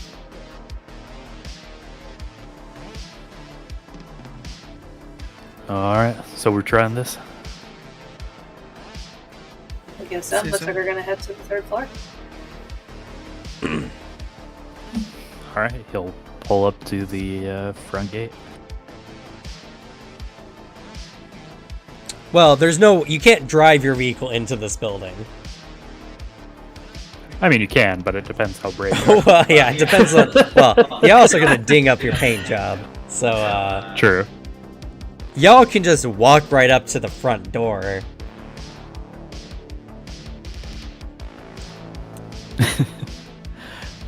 Alright.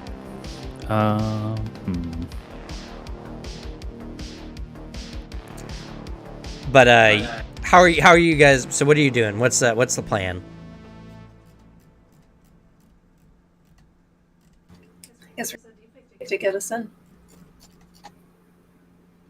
Let's see if we can get them to just let us right in the front door. Okay, so you're gonna try to make a call, and are you gonna use video or just audio only? How do y'all want to do this? Should it just be voice or video? What do you think might work better? I'll let y'all know. If you go with like a full deepfake, it will add your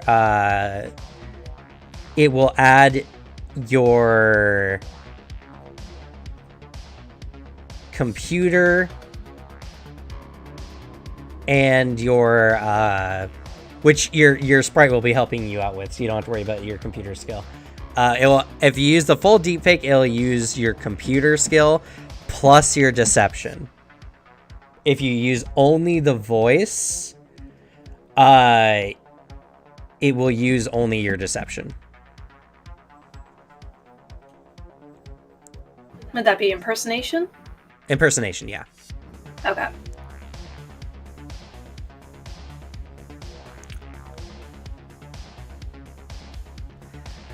Not only that, but if you use, or because you guys have essentially the altered voice set up, or no, you'll have to make the check for it,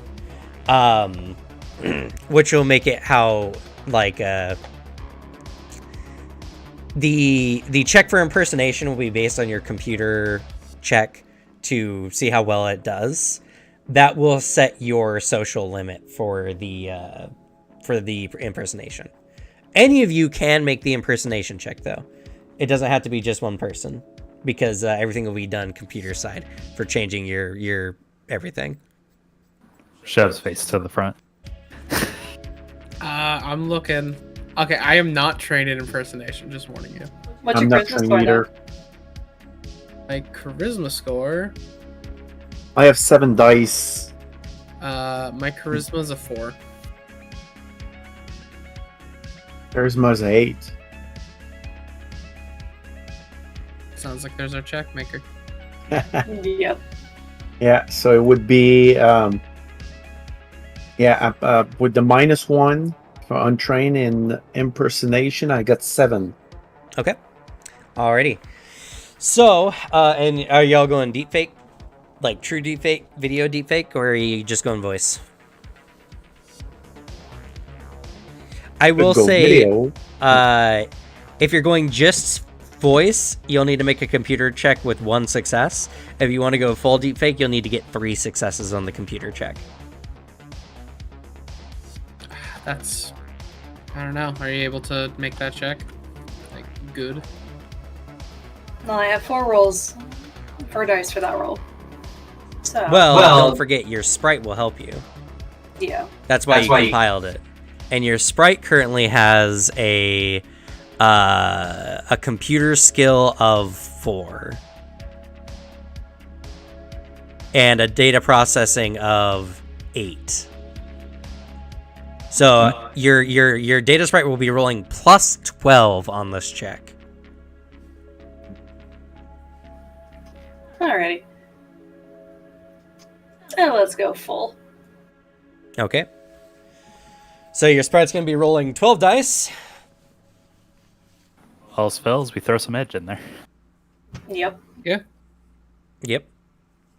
Or if we're going right to the front door, I can just, we can just decide to go loud if they get hostile. Also fair. So go ahead and roll 12 d6s.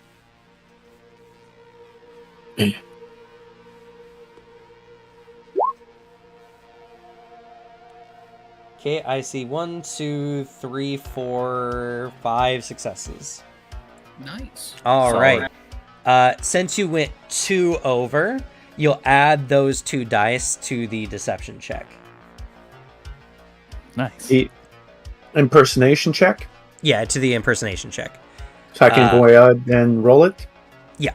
So you start at the comm link. You pull up. You have probably like a camera on the van or whatever. So go ahead and make your. Well, so you pull up the screen. Yep. You send the call, and some guy answers, and he says, "Hello, can I help you?" The Yes, dude's face comes on. Sorry, go ahead. Yes, this is I, Mr. Jagatek. Who's in charge tonight? I have an urgent matter. Oh, that's me, sir. All right. I heard there's an impending impending attack on a building later on today, so I've sent a team to retrieve an item that's highly valuable to me. You will let them in and escort them to the 3rd floor. You understand me? Go ahead, make your roll.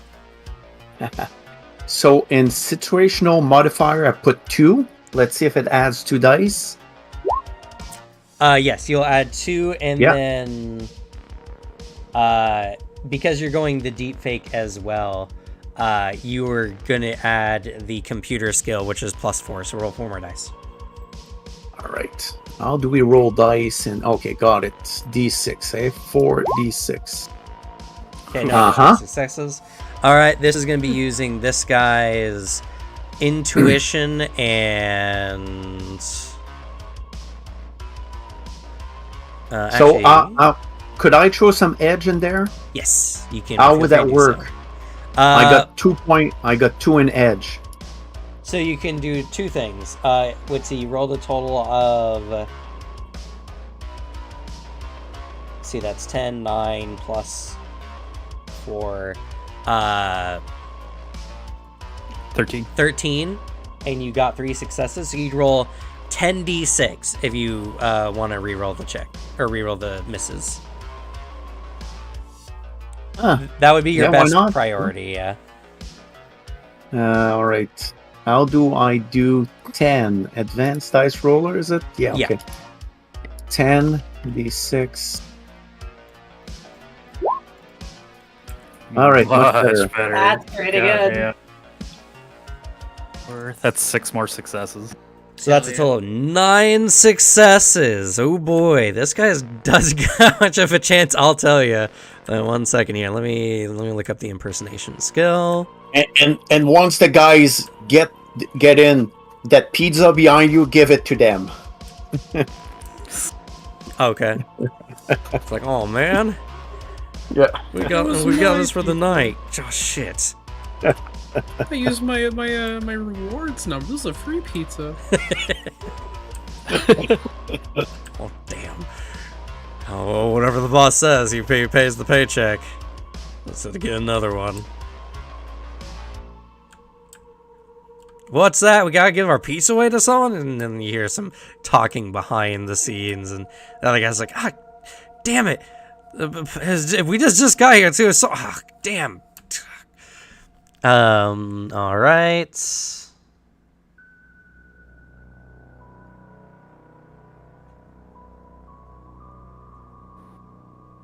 Let's see here.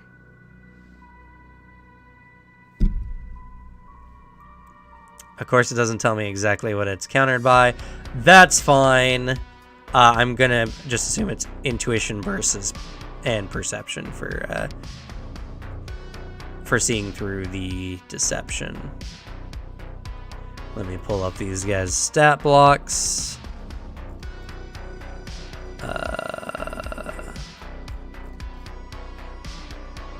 Here we go. Corpo security.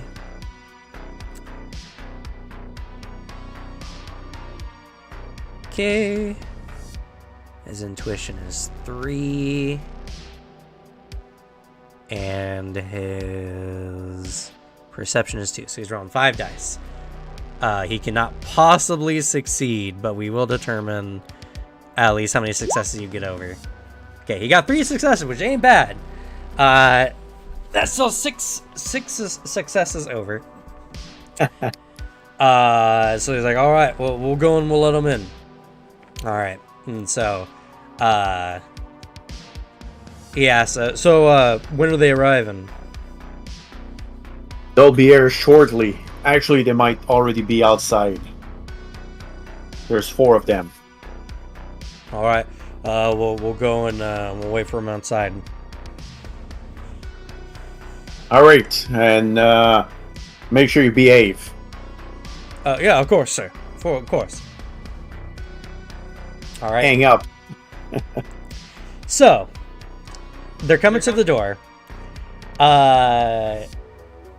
You do know there are 3 on the level you're currently at. And y'all aren't dressed like anyone, official. Nor do you have IDs specifically for like repair folk, unfortunately. You have standard sins, but Yeah, that's I for, didn't like, say repair though. Yeah. well, I mean, y'all don't look like Yeah. official folk at all. Yeah. No, we look like straight up criminals. So But here's a little funny little idea. By chance, is it possible for me to just like cap 3 people in like really quick succession? Maybe just set up a little ambush and then they come out, pop, pop, pop. well, yeah, you guys can set up a surprise round, essentially. And you know there's going to be probably one guy at the door letting you in, and maybe another one, like, right behind them. Yeah. And then probably one remaining inside, staring like remorsefully at their pizza. Yeah. He sees you getting ready to jump somebody. He's just like, oh hell, and takes out his telescope staff and pops it open. And my gun does have a silencer on it, by the way, so like, don't worry, y'all. Okay, that's good. Yeah, no, I wasn't just about to just like go loud. But Fluffy you hide. like going loud. I do, but I'm being civil today. Fair. All right. So, the door gets opened, and they look out, and they see a bunch of well-armed individuals ready to jump them. All right. So, we can do this one of 2 ways. You guys have the surprise round this round. You're going to need to roll your initiative, because this will determine how many Ooh. actions you get this round. Yes, I have. Let's see, initiative. So this would be a physical initiative, yeah? Yeah, this will be your standard initiative. I know for a fact I get more stuff. So I currently have a 9 initiative.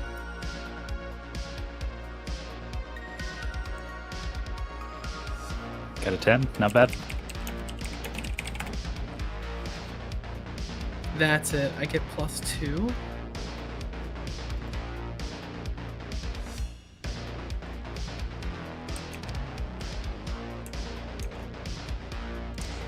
And you can spend a point of edge to... what was it? Page 56. To seize the initiative, which allows you... oh, that's to go first. Blitz. You roll the maximum of 5 initiative dice for a single combat turn.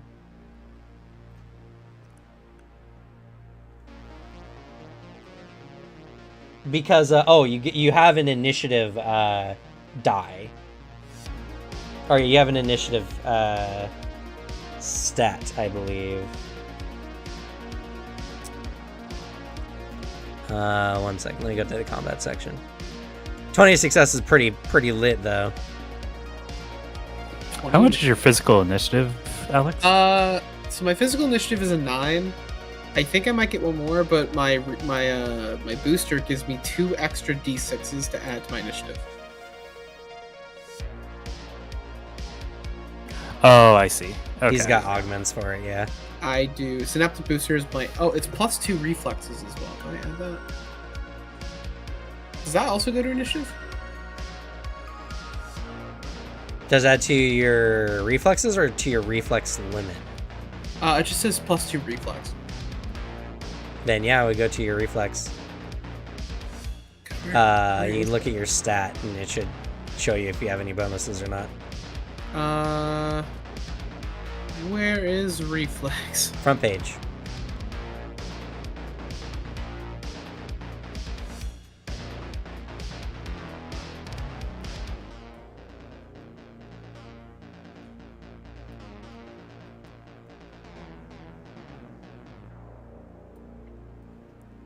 Where front page? I'm not seeing. All right, 1 second. I'll look it up a roll. Be right there. Yeah, 'Cause I'm trying to find out what this whole 5d6 means. fair. Yeah, I might just be like straight up fucking blind. All I know is Alex is flying. I built him to do He's this. got the Thanks augments that. for it. Thanks for that True. suggestion, by the way. It's a good one. Immediately coming in handy for that synapse booster. Oh yeah, I've got my shot gloves on and prepared for this one.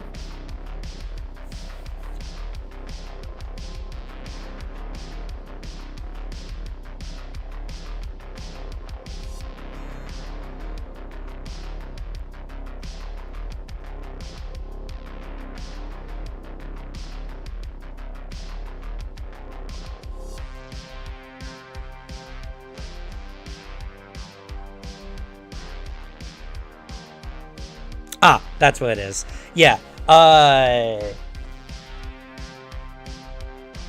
Did it plus 1d6? Yeah. Okay, it's actually in there.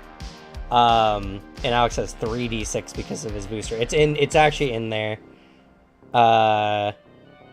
For probably something you have on your character. You could roll. You could spend edge. For Dem and Suzanne, I mean, because so how initiative works is after the initiative round, you subtract your initiative by 10. Anyone with a positive initiative score remaining goes again. Oh, very cool. You can spend edge to roll additional dice. Most people roll 1d6. So for Damien, Talrook, and Erika, if you spend an point of edge right now, you could roll 4 more d6s and add that to your initiative. It's not bad. If Jericho does it, he'll only get to roll 2 more because he rolls 3d6. But would I be out of edge since I used the 2 dice I had on that previous roll? You used one of your edge to reroll earlier, right? One? Okay. Yeah. Okay. Yeah, so I you still had have 2. 1. Okay. You still have But 1. yeah, I won't. Yeah, I'll keep it for later now. That's fair. Yeah, make Sure, space. I'll seize the initiative. Okay. I'll roll Oh, for well, it. you'll blitz them. It's different. Oh, is it blitz? My bad. Yeah, blitz. Seize the initiative means you go first in the initiative round. It doesn't increase your initiative though. Guess I'll increase my initiative. Pretty good. Okay, so you add 14 to your initiative. 24. Alright, spending edge, and I need to roll a d6 because I have bad luck. Oof. And what's bad luck do?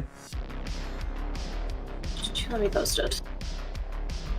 If I can, does not look like I can. So bad luck pretty much. When I use edge, I have to roll a d6. If the result's a 1, the point of edge is spent, but it's the exact opposite of what the effect is intended. Oh, that's gonna be rough. All right, roll a d6. Okay, you're fine. Go ahead and roll 4d6.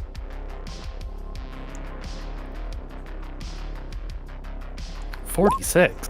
Just kidding. Okay, so you got a 20 as well now. Oh yeah. I don't know if this works.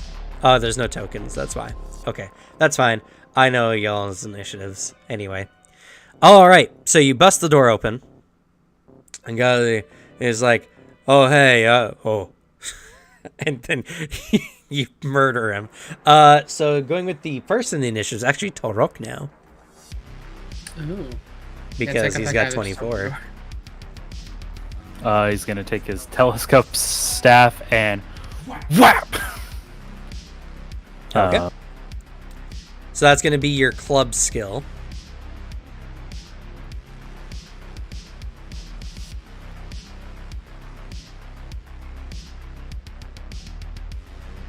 There it And is. did y'all fill out the weapon skills on your front page or just in the equipment section? Mine's an equipment. If you do it in the equipment section, it does it in the front page. Yep. Oh, okay. Any situational modifiers I should be aware of? Nope. Okay. They just don't get to act this round. 2 successes isn't bad. It's actually worse because they don't have an initiative score. They can't use initiative for defense either. Oh. Oof. Yeah, initiative no. Getting the jump on someone's no joke. Trying to pull up their stat blocks again. Oh, you would use your skill or the weapon's accuracy, right? The weapon's accuracy determines the limit for the skill. Oh. Where the heck is this? I know I just saw it. 1 second. NPC gallery.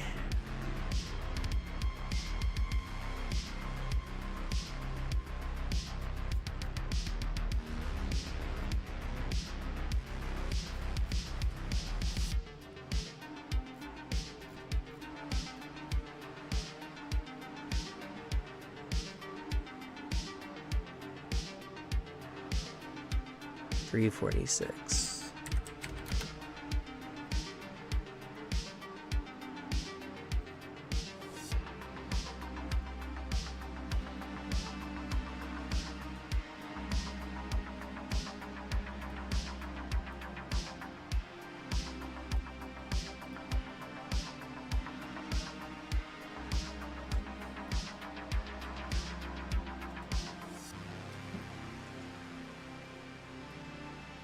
There we go. All right. For corporate security. All right, and they get a defense. Let's see, this page 382. Let's see here.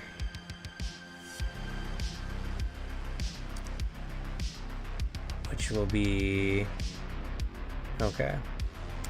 Why could they not have just put what their defense skill is right here? Be easy. Love of all that is good. Cab would be too easy on you. Alright. 384. Gotta go back to determining defense.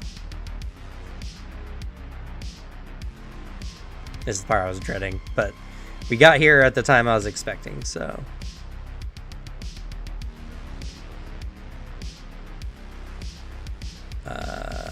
Combat. Here we go.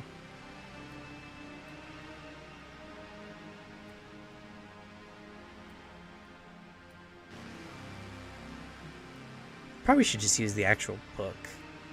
But I'm always afraid of using the book because it's kind of a shitty book.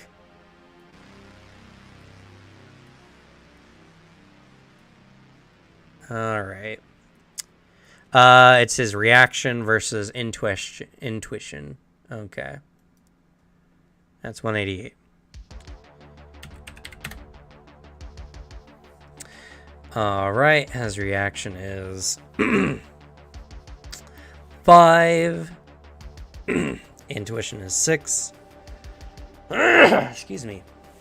That's gonna be 11 dice.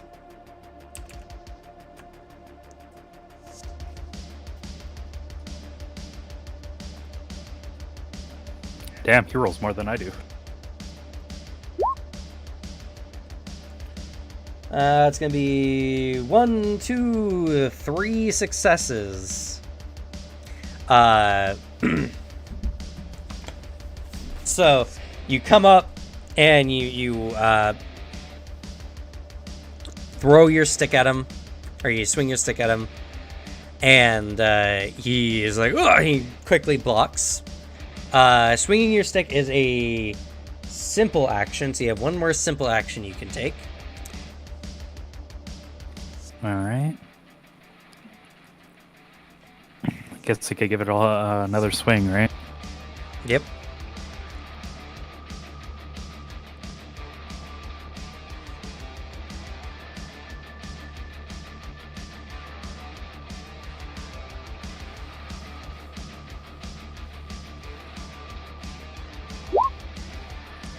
Ugh. Oof. Might spend Rough edge on that one. biz. Okay, if you spend edge, you can reroll 8 dice.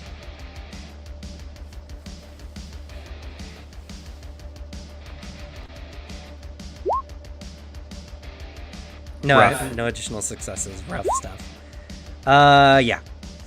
Easily stops you. All right. Next is Jericho. Alrighty. Looking into the room, since I am run with a ranged weapon, there's one that was right behind him, right? Yep. And then one that's deeper in the room. Looking in, you see another guy in. He's about 60 feet back. Shit, what's the range of a pistol? 'Cause I would like to deal with him.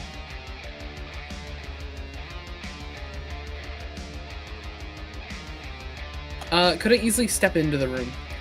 And No, even the move guy's closer standing to in the doorway when you jump in. Shit. Then he'll just from his position, like the side of the door, like waiting flush with the wall, he'll just like take a step forward, gun pointed at the man. Which man? The guy that Talrook just swung at. Okay. And he's gonna just shoot.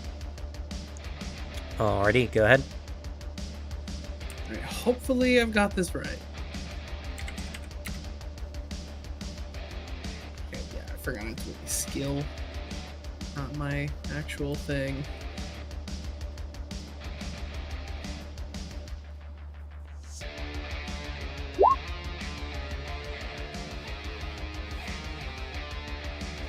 Okay.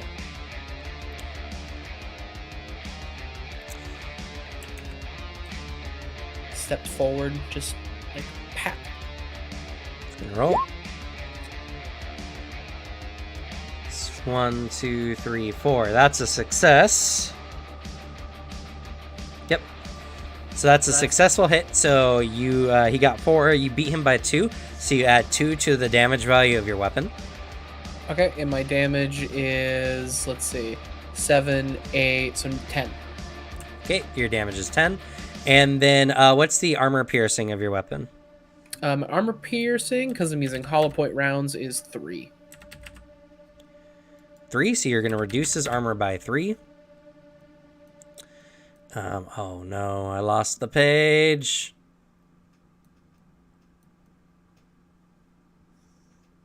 Was it 388? Okay. All right. You're reducing his armor rating by 3. They are currently wearing an armor jacket. So they have 12. So they're reducing it by 9. And what's your current damage value? 10. 10. All right. So this is considered lethal damage. Hell yeah. And, oh, there's the armor trait right there. All right. Well, thank God I brought hollow point rounds last second. Jesus. It's real handy. And, all right. So now he's got to roll against that. He's going to roll his modified armor plus body to resist the damage, which is 9 plus 4. He's going to roll 13 dice.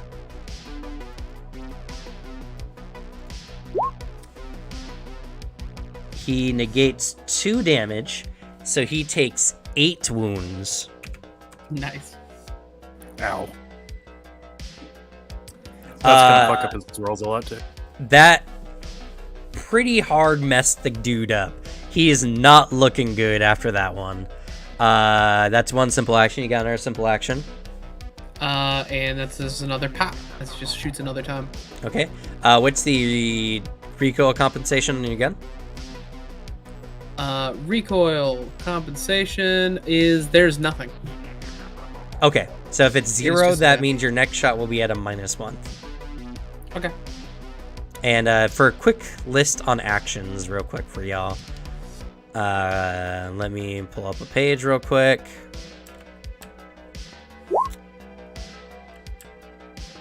Jesus. I roll 17 dice, man. I shoot guns. That's my thing.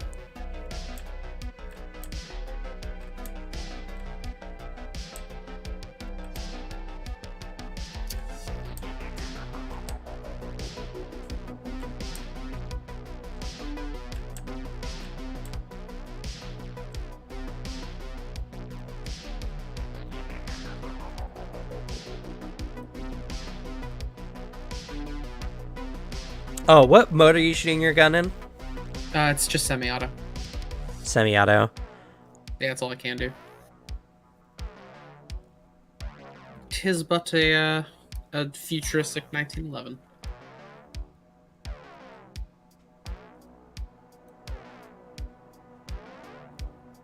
Oh, okay. So if you're firing semi-auto, I remembered. You can fire a single round with a simple action, but you can't combine that with any other attack action in the same action phase. Oh, so if I shoot, I can't like punch somebody. Or shoot again. Oh, I can only shoot once? You can only shoot once in this round. There's going to be phase passes, so don't worry about that. Yeah. No problem. Let's see.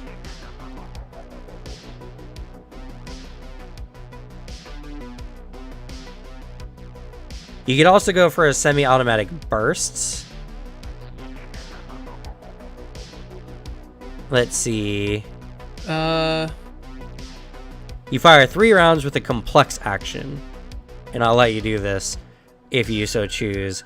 With more shots going downrange, they increase the chance the bullet will hit. Semi-automatic burst can take advantage of the multi-attack free action. Yeah. If you do this, though, because let's see, you declare your action. Yeah, you declare.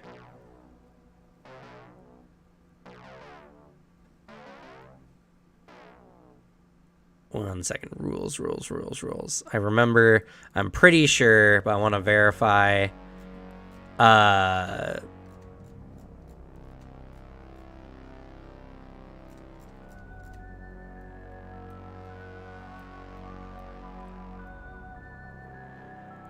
Because I believe all the shots take the multi...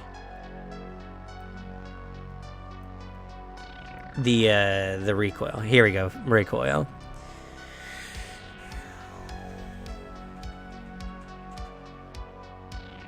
Oh, okay. You get 1 point of recoil when you first start firing. Then you add your strength divided by 3 round up to the recoil compensation of any gun you're prepared to shoot. Okay. So what's your strength?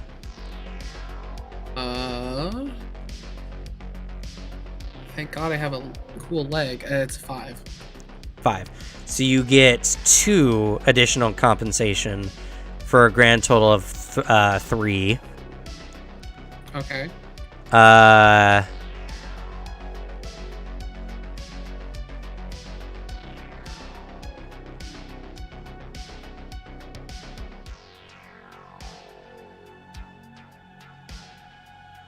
Oh, okay. I see. So if you do multi-attack with this 3-round burst, you'd have to separate your shooting dice. So you wouldn't get all your dice right out. So your single shot might be a little bit better. Because you would have, what's your total? I have 17 total dice. Yeah. Hey, so you used them all. Okay, so we're not going to worry about it this time around. Nah. But if you wanted to shoot multiple rounds, you divide those dice by the number of rounds you're firing. Oh, interesting. And because you have a semi-auto, you can do a 3-round burst, so you could separate it into 3 shots. Cool. Is it up to 3 or just it has to be 3? It has to be 3, and each one has to have at least 1. Sounds good. Then yeah, you just pop some once. So you pop them once. You got another simple action though, and what you can do, I just fucking, like club them over the head with a gun? You could. Another good thing to do, because compensation carries over for the round this entire combat round. You can do the what's it called?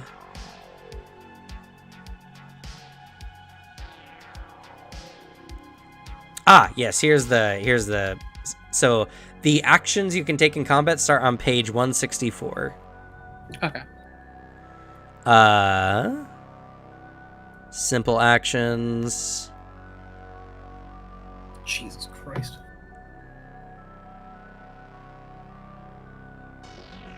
Oh, thank God I got a smart gun. I can just eject my clip as a free action. Yeah. You can take aim as a simple action. Okay. He is going to assume he's kind of going to call it like just the guy in front as he takes aim and he's like ready for the moment he's out of the way to almost like reach and clear.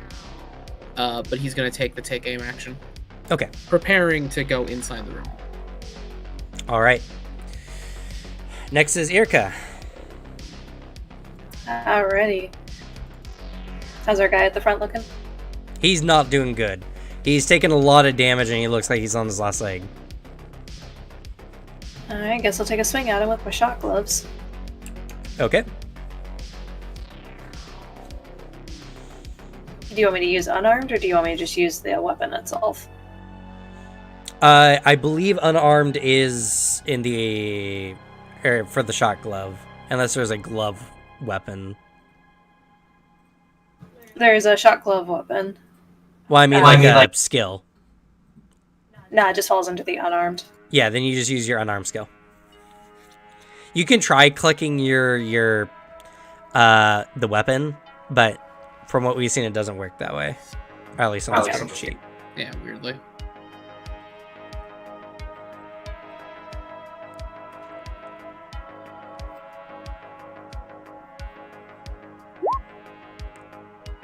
Oof. 1 success. This guy's gonna roll. Oh, not that many dice. Man, 13. I mean, he rolled 0. He rolled We'll 0. totally take that roll. Yeah, we'll take it. He rolled more dice and he still fucked up. All right, cool. That's a success. And you got Nice. 1 over him, so that's 1 added to the damage value of the gloves. Alright, now I'll switch over to the glove.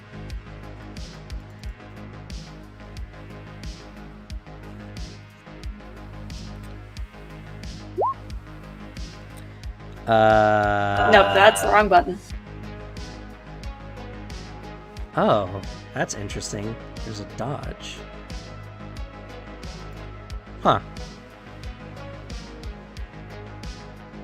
That looked like it worked.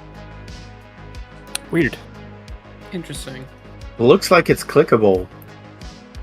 Yeah, the dodge is clickable, but You need a token. you need a token for it.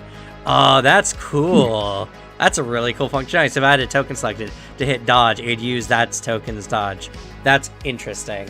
That's pretty dumb, actually. That's pretty cool. All right, so you got 1 success. It has 0 damage value. That's... well, it's a stun. So how does it work? These electrical... discharges electrical current with a punch or simple touch. These gloves deal electricity damage and are good for 10 charges before they can be plugged in and recharged. 10 charges. Okay. Does it tell you what the value is? It doesn't, and I've looked through this book and I can't find anything. Okay. They run like stun guns, it sounds like. Let's see. Or stun baton. Probably.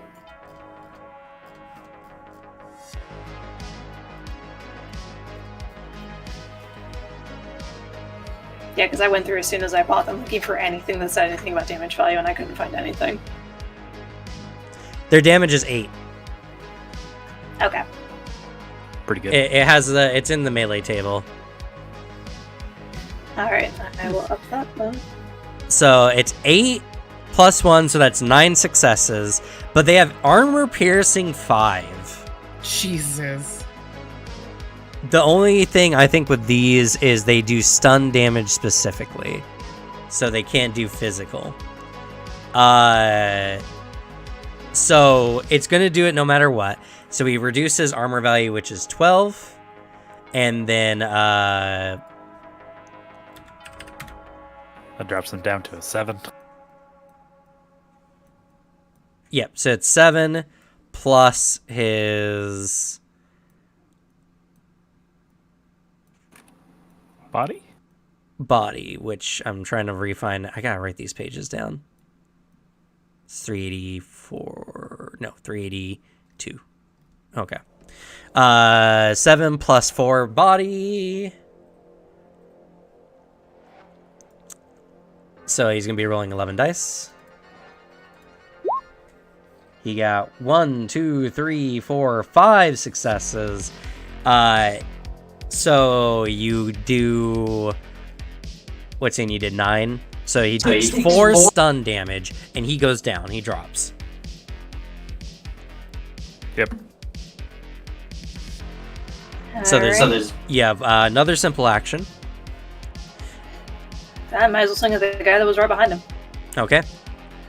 If you do so, you will move into the doorway. Okay, so if I move into the doorway for the strike, can I back out of the doorway? Yeah. Yeah, you should be able to. Okay.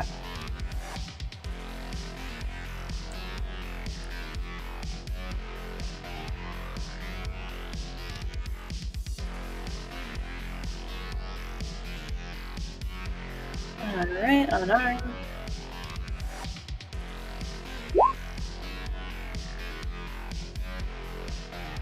So that's 1 success. Okay, they're gonna roll.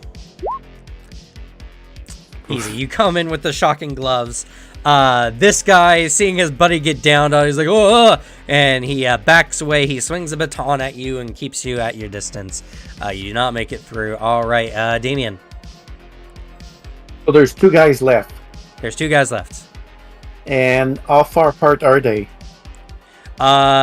They are... One guy is right near the door. The other guy is 55 feet behind him. Oh, okay. A little bit too far. So I'm gonna hit the guy behind with everything I've got. Okay. I'm gonna try to cast an area spell if I could get both them in the spell area, but no. So I'm gonna go with... So are we killing them or just stun for now? Dealer's choice, honestly. I'm shooting to kill. Alright, so I'm gonna hit the one in the back with a lightning bolt. Lightning bolts. Yeah. And I'm gonna go full... So that's a direct effect spell. Okay. So I'm gonna roll my spell and I'm gonna use just a regular force. And that's gonna be against his body or willpower for mana spell. I don't know if it's a mana spell or not. Do you have the Lightning page in the bolt. book by chance? It's a P, so it's a physical. Yeah. P physical, Yeah, so it's physical damage. Yeah, they're noted here. Physical. Okay. And I'm gonna roll here. Oh. Force of 6. Great limit by no. Let's try no. Great.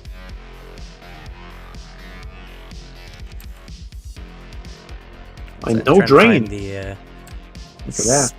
spell page. Oh, I got the spell page here. Sorry. It's around 284. 284. Yeah, 284. So it's physical, line of sight. Yeah, damage. Okay. Line of sight. It does physical. It's a physical type, and it. Okay. Got it. All right. That's gonna be against his body. So if I understand that correctly, each success is gonna reduce the damage by 1. Would that be it? Yeah. Let's see. When you're the spell inflicts a number of Success. boxes of damage equal to net hits on the opposed. The opposed test generally pits your spellcasting against either body or willpower. Oh. You don't get to resist spell damage? Nutty. I think it does resist. Well, he It's direct? it's a contested spell. So what it means is he's gonna roll his body, which is 3. Oh yeah, I see. He got 1 success. So this is how it happens, right? He got 1 success. So the spell does a number of damage equal to the successes over. So you do 4 damage to him. That's it. His armor doesn't matter. Nothing. You just do 4 damage to him with that. Yeah. And then I'm gonna try. the page with the action. I just want to try to duck or take cover somewhere. Okay. You can easily do so. You're outside the building. Was casting a spell a simple action? Yes, I use because there was only one target, I think. Let's see here.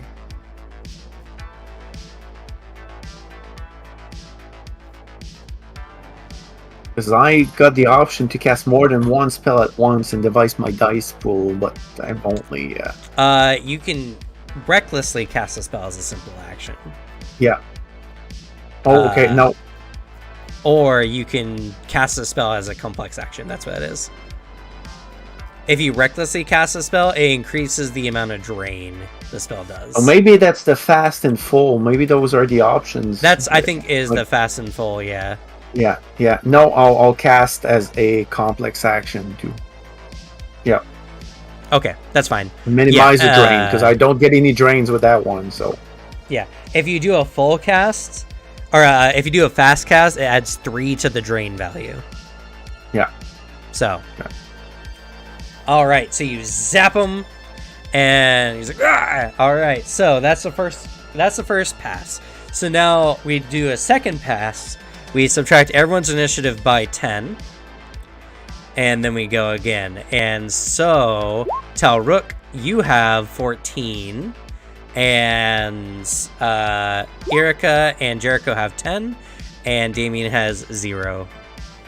Yeah. Okay. And I currently have Erika in front of... No, Erika backed out after attempting to bop the guy. Okay. And I don't even need to get in Jericho's way. My reach is... You can hit the guy from outside the building currently because of your long-ass arms. He has a reach of 3. Hell yeah. Because the weapon's a reach weapon, and then I get an extra reach for being a troll. Or, sorry, my weapon, yeah, it's a reach, so it's a 2, and then I get a +1 to that. Yeah, I'm gonna swing on him.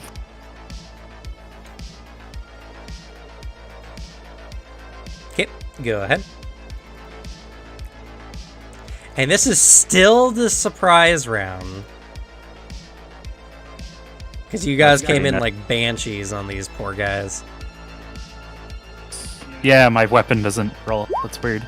Oh, there. Nope. No, that's fine. Sorry. Suzanne found the secret formula to do it. So all I did was put in everything that was needed for accuracy and damage values and the melee range weapons, and then I hit the roll button on the front. That was when it started working. I can't possibly hit him. Oh, swing anyway. That make it easier to keep track.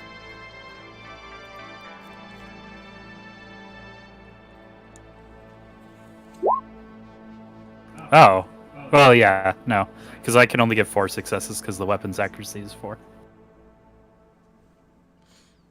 Ah, I see. Yeah, alright. So you reach in, you bop, the guy raises his guard again, defends against it, you got another simple action. You can club him again. True. It's a simple action if I have a command rig to command my things, right? What would you like to do, specifically? Oh, tell Rover to shoot this guy. Okay, well, you take a look at the action on page 164. And, let's see here.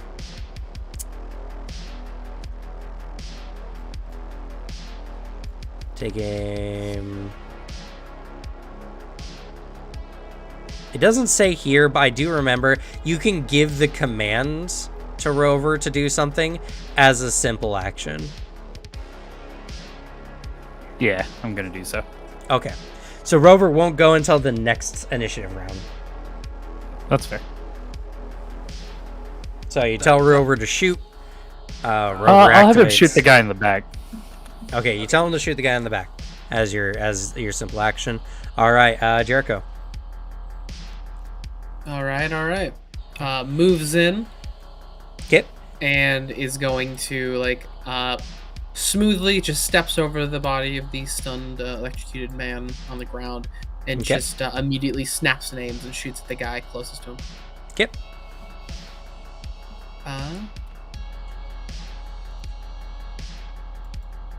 Yeah, I don't know. I tried rolling my weapon thing. It's I did exactly like set it all up, but it doesn't want to work.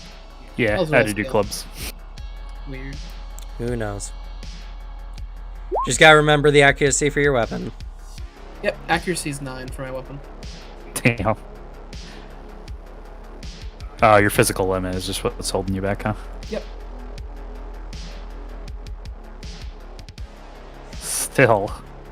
If you have an extra point of edge, you could break your limits and get 3 more successes on that. It'd be funny. Sure. I have 4 edge. Okay. So you That's break fine. your limits. That'll give you 3 more successes. So that's 9. That's 9. That was probably for the best because that guy just rolled like a champ. 3, 4, 5. He got 6 successes. Yeah. So that made the difference. So you got 3 successes over. So you got 3 to the damage value. That's gonna make that. Shit, I forget. Was it an 8 or 9? Makes that an 11. Makes that an 11. All right. And it has 3 armor penetration, right? 3 AP. Okay. So he has 9. So this is going to be physical damage. That's going to be 12 dice against. How much was your damage? 11. 11. Okay. Oop, wrong one.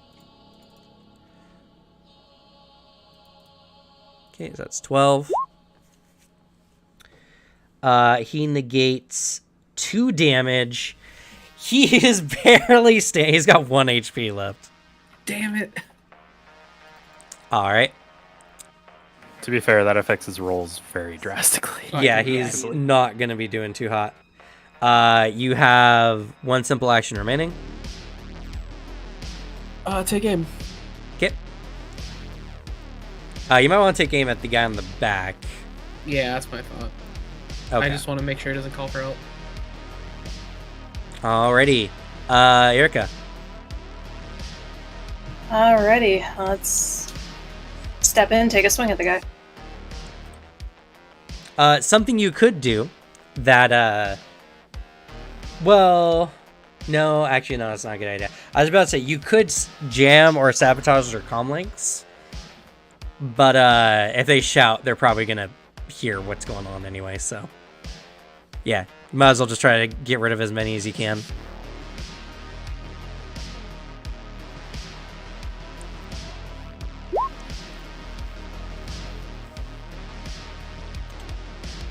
One success.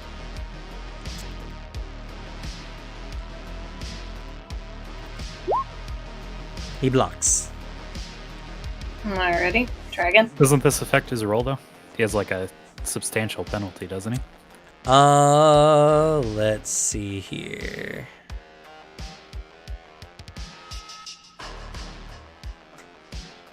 I might be wrong. I don't know if it affects defense. It might, though. Penalties.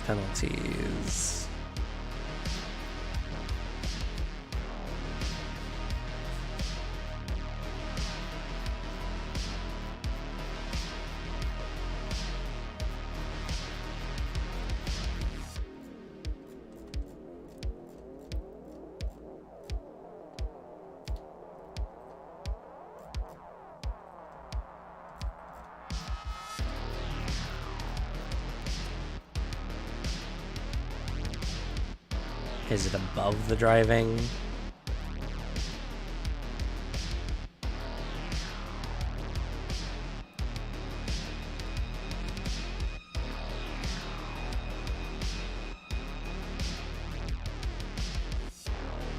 Oh, we've been doing if you're doing multiple attacks with melee weapons, you have to split your dice. Yeah, same as magic, I believe. It's okay. It hasn't really made a big effect so far, but now we know. Let's see.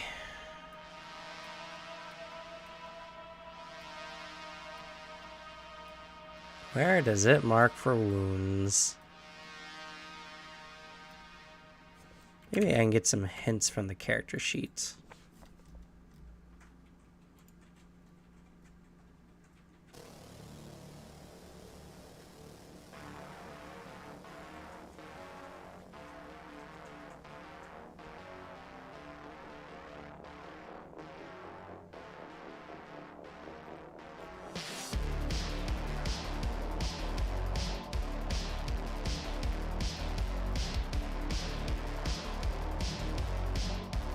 Okay, so he has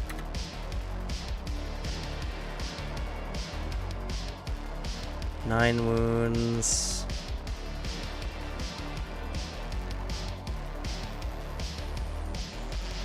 I roll this. Maybe it'll tell me.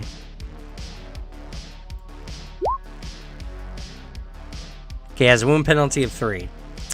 Alright. So I guess I would roll with 3 less dice. Still 2 successes, no damage.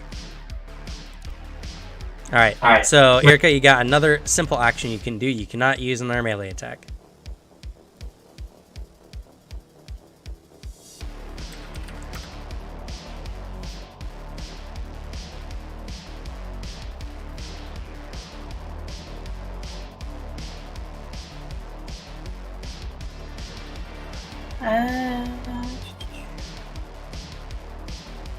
Is there anything I could do then outside of this? Because I only have the melee stuff.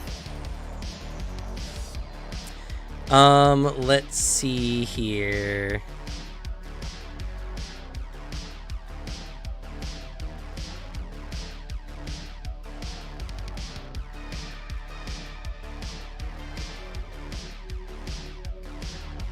Can you compile as a simple action?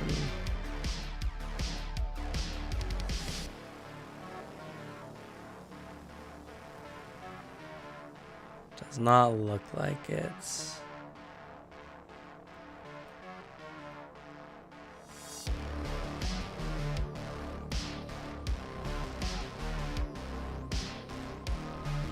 Let's see what actions your sprite has, because you have a sprite on command. Because it has one request remaining. Yep.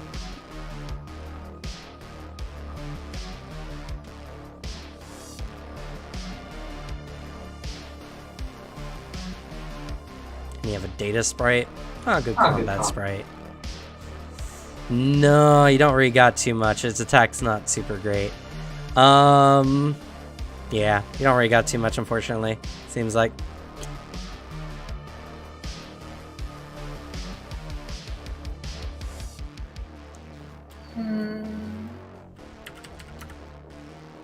Can I try to trip this guy? Or does that Yes. stuff count as a melee? The grappling rules, they come in again. And I knock him down. You can take cover. It's a good one. So no grapple. Darn. I think grappling is a complex action. Okay. Yeah, It's might as well not take cover. written here, sadly. Of course it doesn't.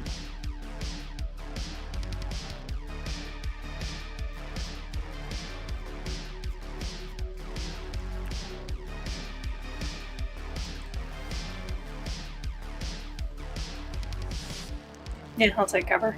Okay. So you'll take cover, you go back outside, take cover. Right. Another initiative pass. Talruk, you have one more round. Yeah.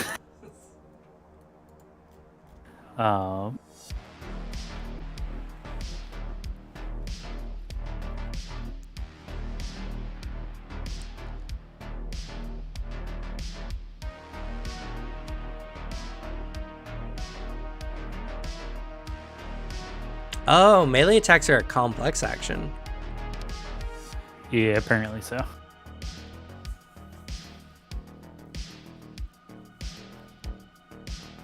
And apparently you can take a free action if you do multiple attacks. Yeah, you can use the free action But- to split your dice up. Yeah, which isn't worth, I don't think. Not unless you have a very high skill.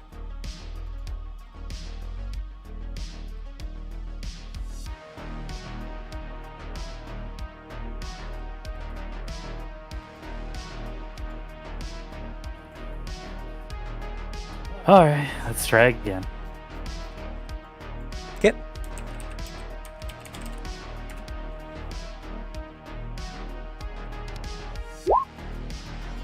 Three successes.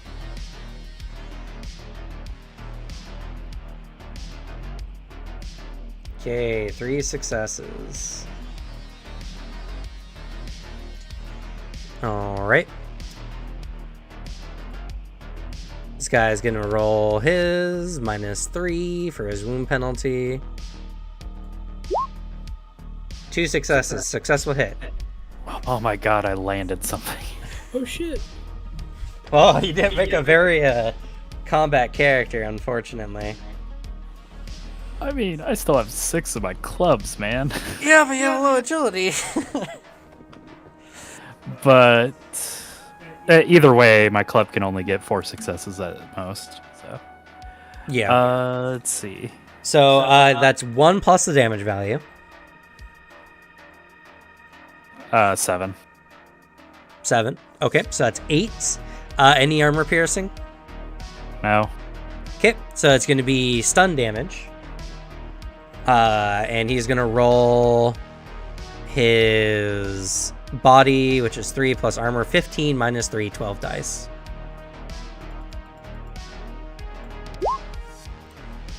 One, two, three, 4 successes. He gets knocked out. Hell yeah. We're actually weirdly doing a good job of not killing these guys. Yeah. By accident, but all right, here we got a map for you.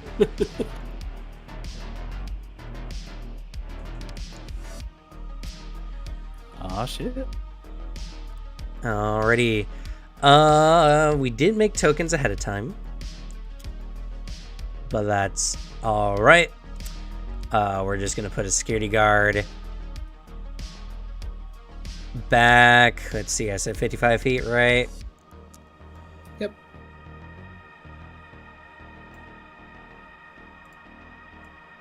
Okay. And let's just grab some cyber. Let's see if I type cyberpunk, what do I get?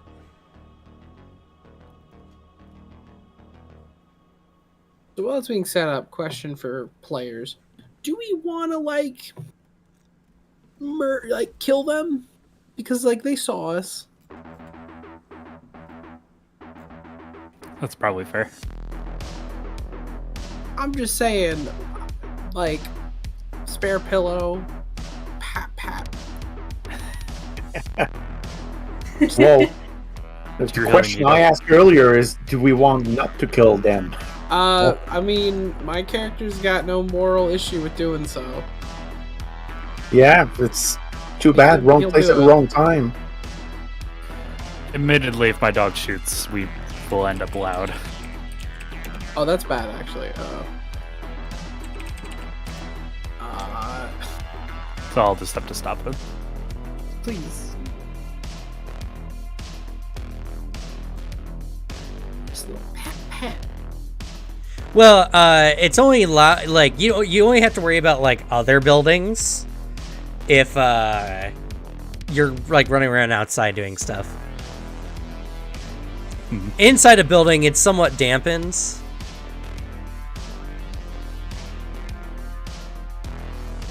Well, I'll just buy this set.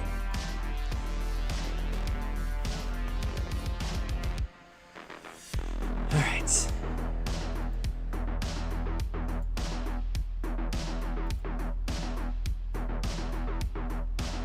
And I gotta refresh real quick.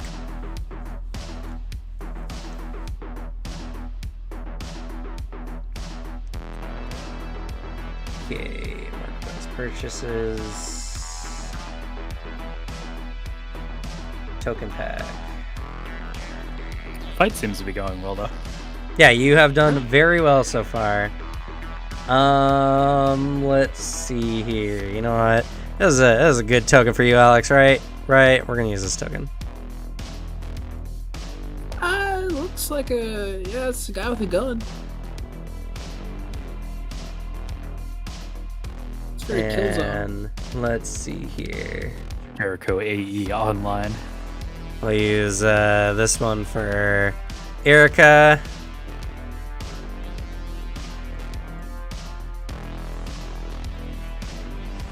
I'm reminded of an old like top-down Flash game. Actually, really yeah. funny. This is very like Newgrounds. Yeah, these are it was a very cheap pack I could just pick up. Yeah. You know what? This is the Brainy one I can like. Here's our spellcaster. Even though he's the exact opposite of your character, because he's very old, and you were not. But they don't have kid tokens. Yeah. And I guess we're just because I know you have. Oh, you didn't take the riot shield. You have a helmet though, right? No, I took the riot shield. I don't have a helmet. Oh, okay. Well, that's kind of easier actually, because, bam, there's a guy with a riot shield. Whoa! Oh shit! Nice. Granted, we'll see these tokens for like what, 30 minutes? Yeah, if even. If I could get one for my Doberman as well. Yeah. Because I got a little bit of film prep I gotta do today too. So Yeah. can't stay too We late. will get done with this,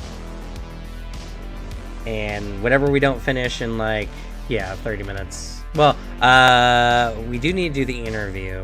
How long do you got? Yeah. I mean, I closer I bounce to 6, the better. But like, I just gotta get like a bit of like some prop work done. I gotta make some props look good. I got a lot to do that though. Just want to get started quick. And I got roughly another half an hour. Okay. Let's Murder this last guy. Yeah, I guess we'll do one more combat round, Yeah. Murder this hopefully. guy real quick. And here's your dog.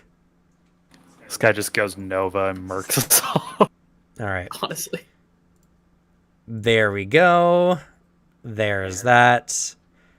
If you select your token, you should be able to proc your initiative onto it.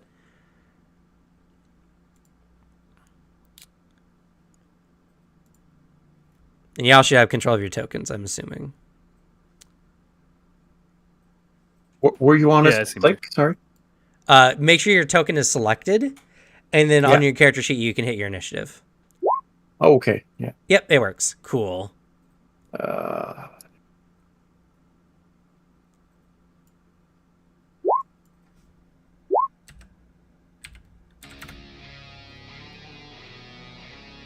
Jesus, Alex.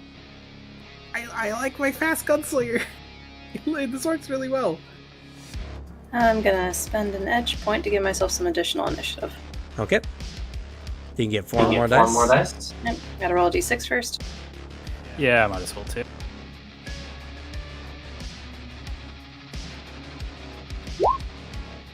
And I'm fine. Yeah, +7. Alright, I Damn, get both of you. Okay, and they Not have bad. 7 plus a d6. Hey, they're as fast as me.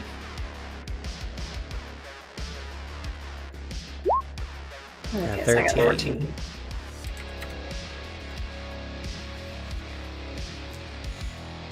Alrighty. Dang, speedy beard. Jericho. Alright, moves in. And then with just snaps his aim over to him and just gives a little pop. It's gonna move up as he does it if that messes with accuracy. It makes it a little better. I don't want to take penalties. No.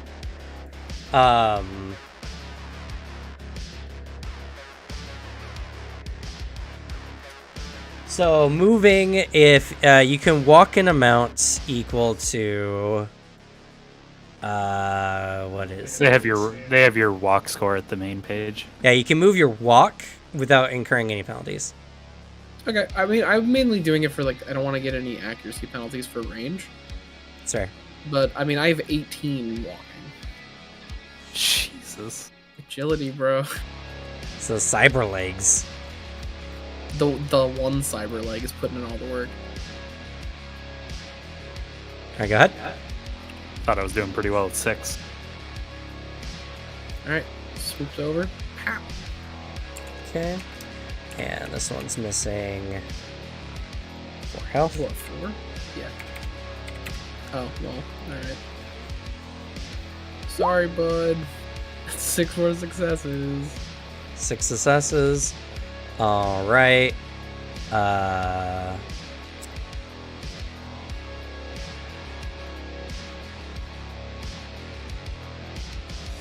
One second, let me...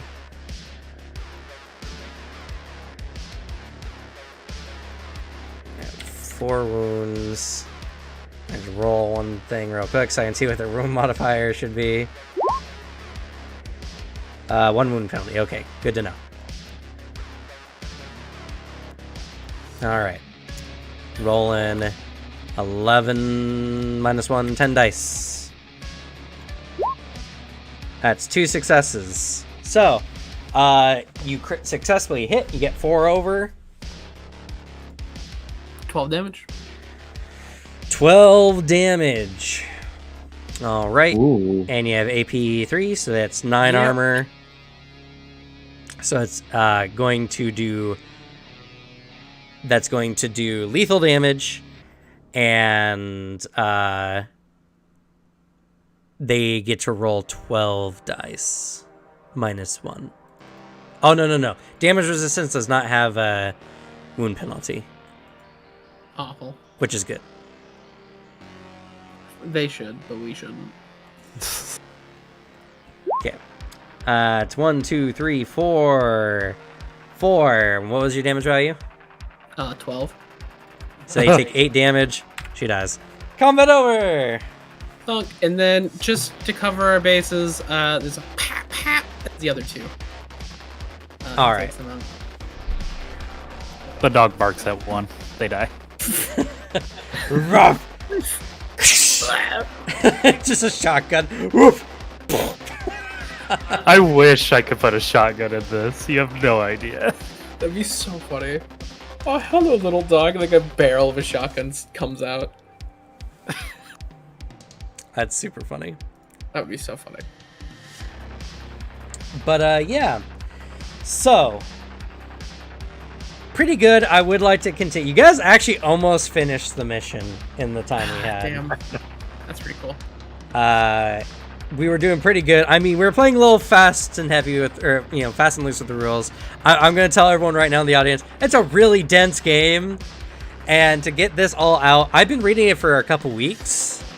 And still, I had to just look things up because it's just hard to find. So I think we actually did not too bad. We didn't do too much book looking up stuff. If anything, we looked more in the book before the session started than actually in play. Yeah. True. Because, like, I mean, I was worried because I just haven't had a chance to, like, fix up my character, like, go through, make sure I know how everything works. I just haven't had the time. But, like, no, that went smooth. Granted, I played the easiest class. Yeah. Well, and you guys had a really good plan of attack, Like the deep fake into letting y'all in for a surprise round. The surprise round was rough for them. Brutal. And to be fair, this is balanced. There's 2 more people in the building somewhere and a defense turret. So, Yeah. there was a little bit more. But for our first mission, I don't think this is bad. So we're going to go ahead and jump into the interview phase. So does anyone have a really hard cutoff for 6 p.m. or, 30 minutes? I think you said you did, LP. Yep. Yeah, it's gonna be 10 p.m. for me. So Okay, that's fine. We're going to go ahead and pull you in, and because don't want anyone to influence each other with their, with their questions. So we're just gonna hop into this other chat here. Okay, well, All right, hello, welcome. Hello. The secret room. Secrets room. So, first of all, this is your first chance getting to play with us here on the channel. And I apologize, it wasn't anything, super long. We only got to play for a couple hours. But how'd you enjoy your time that's here? fine. Oh yeah, it was pretty fun getting back into Shadowrun after, all these years. Good. And do you think the session went well? Yeah, I think it went well. You know what? It's complex rules. Like I said at the start, I read the rules for Magic a couple times, listened to videos I could find on YouTube, and it was still complicated. So, but despite the fact, yeah, it went pretty well. Okay. All right. So I'm gonna ask a few questions, just kind of general, based on the game system here. Starting out with, what's your experience in tabletop?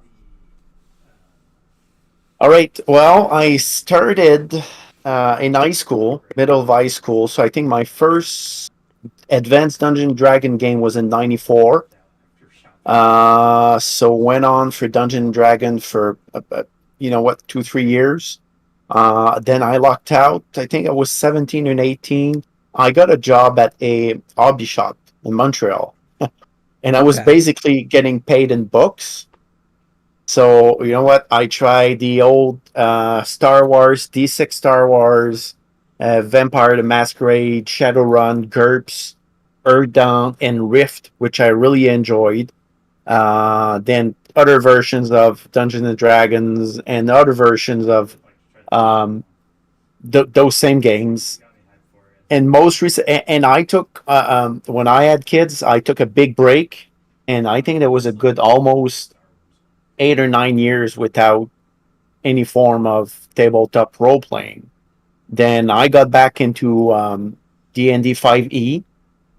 Didn't really like it. Then I found a group local that were playing 3.5, and I've been playing 3.5 with them for about almost 3 years. Different campaigns, low level, high level, Underdark. And then I discovered a gift from God, Pathfinder 2nd Edition, which was really refreshing. And I connected with my high school buddies, and we started a game online with Pathfinder 2nd Edition. So that's been really great as well. I'm a big fan of Pathfinder 2e myself. But good. That's how I found you. That's fair. Yeah. All right. So, on the scale of 1 to 10, how would you rate how much fun you had with Shadowrun? 10 being it's the funnest game I've ever played. 1 being I really did not like it and probably won't play it again. I gave it 7.5. 7.5. I'd say. Yeah. And you know what? If I get to know the rules a little bit better, if everyone in the group knows the rule a little bit better, create like character with bigger background and all that, I think that could become like an 8 or a 9.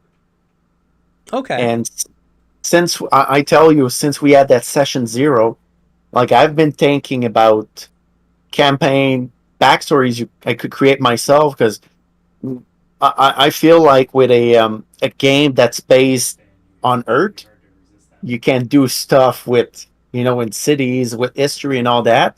Whereas when you use fantastic settings, it's a little bit more difficult. Oh, okay. I see. So you're saying you really like the setting specifically? Oh yeah, in I this like one? it. Yeah, and I have a couple of novels I read back in the days on Shadowrun. And you know what? There was one with shapeshifters. There was one with like a kind of contract to steal a corporate secret. And yeah, I like the lore. I love the lore. Cool. I actually really like it myself. All right. So for learning the game system, which I think is a very big part of this game, how accessible do you think it is on a 1 to 5? 5 being game's easy. I understood it in no time at all. one being I still don't know really what I'm doing with the game at all. Yeah, I go with 2.5, right in Two the and a middle. half, yeah, Yeah. right in the middle. So it's kind of like it's a little rough, but you kind of are getting the hang of it. Okay. Yeah, exactly. Was there anything, and I mean, of course, I don't know the system like 100%, and that's fair. But was there anything about the game that you felt like you didn't like, or was there anything particular about it that just didn't jive with you? Uh, you know what? Not really, but there's so much stuff like Technomancer. Before about a week and a half ago, I had no idea what there were because I think there was none in second edition, so that's a new Mm-hmm. edition. So I still have to grasp like the concept where they fit really in a game. It sounds very interesting. Um, oh yeah, there's just so much stuff. The more I listen and read about it, it's so deep and so complex at the same time. So I feel like for a group to grasp really the rules and run very smoothly, it's going to take quite a while opposed to other games. Okay, so what you're saying is you feel like this game just takes a little bit more to get the ball rolling as far as like how smooth the game goes, and that's Yeah, kind of I feel rough. like you need to have a very committed group that's gonna, you know what, spend quite a bit of time on learning the complex rules. Okay. What was your role that you were trying to accomplish in the game, and do you feel like you were able to live up to that role? Well, obviously, it was a very short game, Mm-hmm. but I was going for a um, kind of magic user that's blaster, uh, but that's got some um, service or utility spells as well. See, I had invisibility, armor, levitate. If we had to climb the building, I could have lifted someone else or lift myself with the analyze route. So I built it in a way that, yeah, I can be good in combat and have some utility on the sides. Okay, so you went for a combat utility character, and yeah, we didn't really get much chance to let you shine. There was some really cool stuff, and I'm really Yeah, sad we didn't get to do more with the magic. Uh, it did look awesome, and I like how the lightning bolt worked. I think is very interesting. Could yeah. be a I nightmare for people with armor. and there's got lightning bolt, ball of lightning, which is similar but affects an area. Um, and you know what? I really like the feel of corporation having a mage on their payroll to fight shadowrunners or detect Hmm. mages or magical intrusions. So that's really cool. Yeah, I am sorry we didn't get enough time to let you really shine. There's so many Oh no, ways that's you fine. guys could have Yeah. approached the situation, so it's just hard to anticipate. But okay, that's fair. That's fair. I guess the only question I have remaining then is how likely would you be to recommend this game system to someone else? One being, I would never recommend this to another person. 10 being, absolutely, I'm going to tell all my friends and family about it. Well, I would recommend it, but not to everyone. It's pretty much like cheesecake. Not everyone cheesecake's not for everyone. So you got to recommend it to the right person, someone who's like willing to invest time in learning the rules. Okay, so like a 5 or a 6 on a scale 1 to 10? Yep. Yes. Okay. Yeah, 6. Yep. Okay. Excellent. Well, I'm glad we could do a lot. I really wish I could have shown off a little bit more of my GMing chops, but this is a game that takes so much brain power that it's just hard to dress up the scene. I hope you had a lot of fun, and if there's anything else you want to leave us with, feel free to speak about your experience. Awesome. Yeah, I'll be around the Discord channel if there's anything else coming up in future. Okay, cool, excellent. All right, well, that's all I need from you. So I guess we'll drop Signing you back off. in. Sorry, what's that? I'm gonna be signing off. Okay. Well, we'll let you say goodbye to everyone, and then I'll pull the next person in. Absolutely. Take care. Thank you.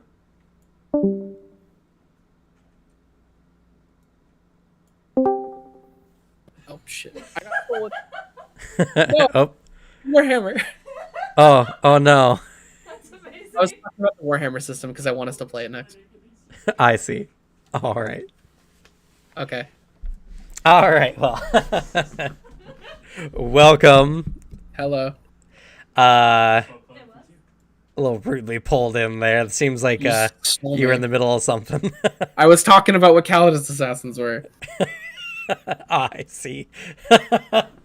I asked what game we want to do. Devin mentioned like, oh, Warhammer would be cool, and I was like, what about you, Suzanne? She's like, I don't know much about Warhammer, and I'm like, all right, here we go. Again, I'll tell you about it. That's fair. Yeah. Do you love your Warhammer? And by the way, audience at home, vote for Warhammer next poll. Fair Let's enough. influence the vote. All right. So, we'll start off with this. I think experience is a very important thing when it comes to running Shadowrun. So, what's your experience with tabletop? I mean, I've been playing a good few years now, alongside you guys mainly. Mhm. I see that no. Got my eyes on you, Dead Phoenix. I mean, I've been running it, let's see, for like, what, 5-ish years now? I've been rolling with tabletop. Yeah, never, like, you know, just been kind of going with the flow for systems with whatever you guys show me. I'm So, real, like a I'm real little, unexperienced with other systems and like D&D and stuff. Until, like a recently. little above just casual, you would say? Yeah, that's it. Fine. Okay. So Shadowrun, right? It's a game. It's a game. It is in fact a game. Let's start out with an easy question here on the scale 1 to 10. 1 being, I hate this game. I never want to play it again. 10 being, I can't wait to play. It's not my new favorite game system. Where do you rate how much fun you had with Shadowrun for this playtest? Ooh, that's a fucking toughie. Like, honestly, Shadowrun, first time, pretty cool. But the problem is, it feels like I need to get like 10 sessions in to understand what this game is. You know? Like, I got like, it's like someone served me like a whole ass meal. I take a bite of like the bread that came with the table and they took my meal away. Yeah, I can see that. So like it's cool. I'd give it like a good 5 or 6. 5 like, or 6. The bit I played was real fun. I guess we'll probably get into it later, but like I enjoyed the role I had. That like it felt good to like in combat. Like combat felt fun, but that's like kind of all I got to experience because I didn't play a character with much shit outside of it. That's fair. So was there anything about this system that you really didn't like, or was there anything that kind of rubbed you the wrong way? Do you have any grievances with Shadowrun? Character creation felt needlessly obtuse at certain points. Fair. The tiered system probably makes sense to people who have played Shadowrun for a good amount. It felt really weird. Character creation was a fucking slog, to be honest. A lot of shit to like deal with and juggle. I don't like that style of character creation. It's not fully my thing. It looked like the tech magic and stuff was like really interesting, but a lot of it also didn't seem to be like my playstyle. I don't think I'd enjoy playing a Decker or a Technomancer character. I don't see myself really liking it. So it's kind of a system where I'd get lumped into like one role where I just do it repeatedly. I see. So you feel like the character creation was really rough and you had a hard time your first time really making a character. If I did it again, I assume I would do it way better, like way cleaner too. And you feel like, at least from your experience, if you're not into a lot of the, I guess, like psyops kind of cyber hacking or magic stuff, you'd only get one kind of character type, right? Yeah, I mean, I literally played a rough thing of it, but like my character type I like is the Blade Runner-esque, like private investigator with a gun, like street samurai kind of guy, or hyper augmented like warrior. Like that's my thing for like these kind of systems. Okay. I think accessibility is a really big thing when it comes to Shadowrun. And that's for something this I've heard, system. like coming into it, that like it's tough to get into. Yeah, so in your opinion, on a scale 1 to 5, 1 being I still don't know anything about the game, and 5 being I got a good grasp on the game now, where do you rate your like competency? 2, I know how to shoot guns. 2. Okay. Yeah, it's a pretty rough game, I think, overall. Let's talk about, so what role did you want to fill, and did you feel like you're able to properly fill that with Shadowrun? I wanted to be hyper accurate pistol gunslinger, and I did that. Which I will say, oh my god, the guns felt really fun. That was a good handled gun system. Shooting felt great. Actual like my role in combat felt really fun. I could do a lot of cool shit. Even reading through the actions, like I could do more, but in just this combat scenario, I didn't have to. But like, there's so much more stuff I could do, especially with like smart gun systems, like the fact I can just like draw like a blind fire around a corner, but actually be accurate with it. Like look through my gun around a corner, uh, reload somewhat automatically by thought, just by like ejecting a mag when I want. A lot of cool shit like you can do with your action. That felt like in future situations, more complicated battle scenarios, you could do a lot of really fun maneuvers. Okay. On a scale of 1 to 10, how likely would you be to play Shadowrun again, standardly, not with what we're doing or anything like that, just based on how fun the game system is? How likely? Solid like 5. 5.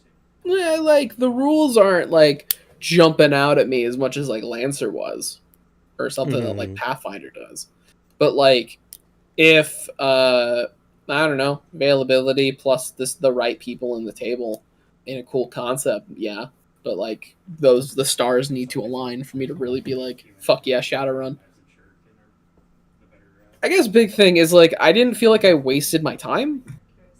That's good. I mean, yeah, Yeah. Of I don't think 5 it's is a pretty bad much system. like, you know what? If I was convinced that like a campaign sounded cool, I would try it. I'd play again. Yeah, exactly. Yeah. Like I think it was an all around good time. It was a worthwhile thing to do. I probably would not seek out and like gush about Pathfinder or Shadowrun to like anyone that would listen, like I have for Lancer. Mm-hmm. But like it was pretty cool. I can see why a lot of people like it. Is the big thing, because it feels like with proficiency, you can do a lot of goofy shit and make something really, really like efficient, powerful, and just fun and like cool. Like everyone can have a really cool role, do a lot of fun maneuvers. It's just with proficiency of the system, knowing what the rules are, and just knowing your shit, honestly. Or having the patience to sit down with the equipment, because oh my god, buying equipment was not really a fan of that. I got Yeah. really old really quick. That's fair. Well, I guess it kind of bleeds in. That's pretty much all I got. But if you have anything else about Shadowrun, but you want to kind of say, kind of like your ending statement on it, go ahead. Overall, I think one of the strongest things Shadowrun has going for it is its setting. The Shadowrun lore and setting is really, really cool and engaging. I am curious how the system compares to something like Cyberpunk, like what was the old one, or Cyberpunk Red, the newer one they released. Mm-hmm. I'm curious to see how they function because, I mean, a Cyberpunk city is a Cyberpunk city. Granted, the core lore is a bit different for both. I think there's some real potential for Shadowrun. I feel like they just need they honestly need an addition that's a little more streamlined, and a little better, like managed and organized. A little bit, yeah. I feel like there's a lot of potential in this system that could be enhanced, but I still, if y'all like and want to talk about your cool Shadowrun characters and the fun goofy shit they can get up to, I'm more than willing to hear it because that sounds fun. Fair enough. All right, good point. You can find Alex in our Discord, so you can always chat at him there, as well as anyone else. We got a lot of people who do enjoy the game. After all, some of them joined in for this, for our live performance here, and they really enjoyed it. So, okay, yeah, cool. I'm super active in the Discord. If you talk in there, I'll probably respond. I do my best to. All right, you can tell them they got a couple seconds before I pull someone in. All right, can do.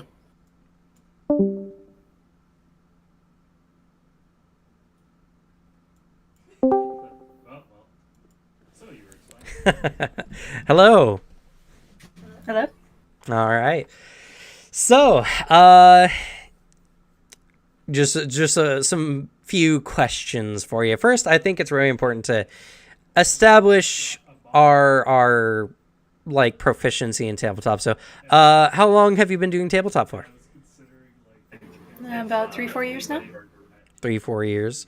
Would you say you're new casual or a little above casual or like deep into the role play? It depends on the game itself. Just for you generally, like how you Generally, I'm feel. more of a casual player. Okay. Nothing wrong with that. So Shadowrun, it's a great game. How much fun did you have with the game on scale 1 to 10? 1 being I hate the game, I never want to play it again. 10 being it's my new favorite game. I would say it's a solid 7. I really do like how everything functions and rolls around. Okay, so a good 7. You liked how some of the things went. All right, so I think accessibility is really important when it comes to talking about Shadowrun. On a scale of 1 to 5, 1 being I still have no idea what I'm doing in the game, and 5 being, I completely understand the game and I could play it again well. Where would you place yourself at? I think I'm somewhere in the middle. I'm a 3. I don't have it fully mastered, but there are a bunch of sections I still get lost on. Mm-hmm. Okay. So somewhere in the middle, kind of like a 3. Okay, that's pretty good. So you feel like this system is got some pretty okay accessibility, or? As far as accessibility goes, it's got some pretty good accessibility once you get into it. Coming straight into it, though, it's easy to get lost. Okay. All right. So Shadowrun, it's a very big game, very deep game. Did you have any grievances with it? Anything you disliked with it? No, the only thing that I did have a minor grievance, and it's one that can easily be fixed by players itself, is just the heavily implied racism amongst all the groups. That's the only issue I have with it. Okay. That is, concerning. The game was made in the 80s, and it kind of has a lot of the old D&D, like,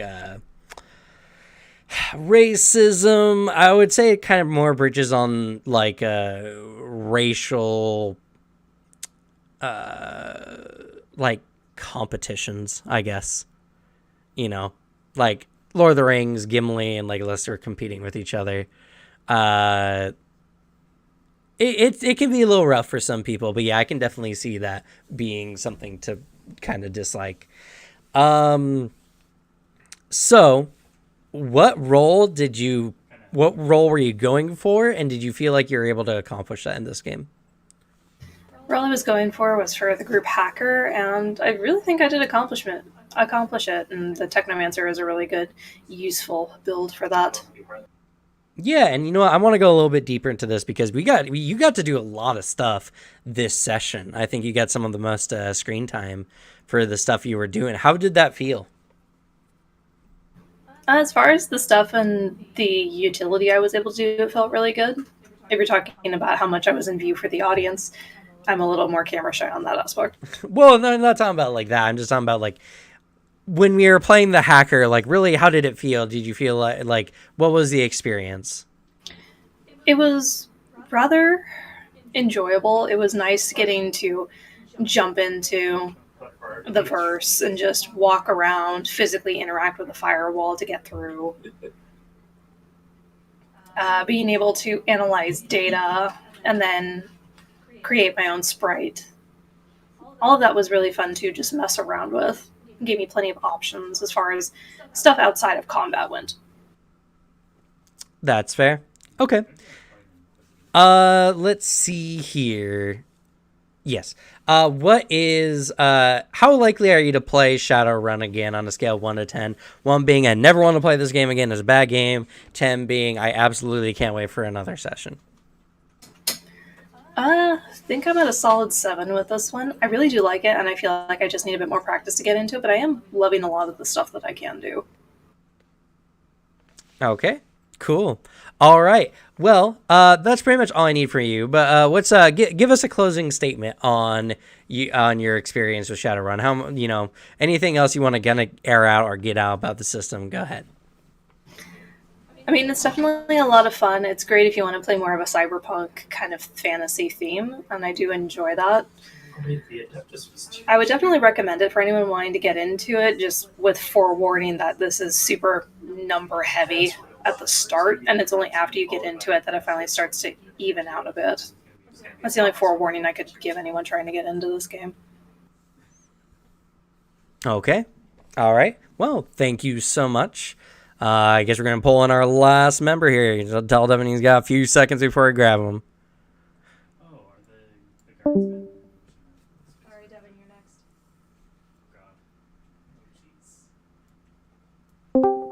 next. Yoink.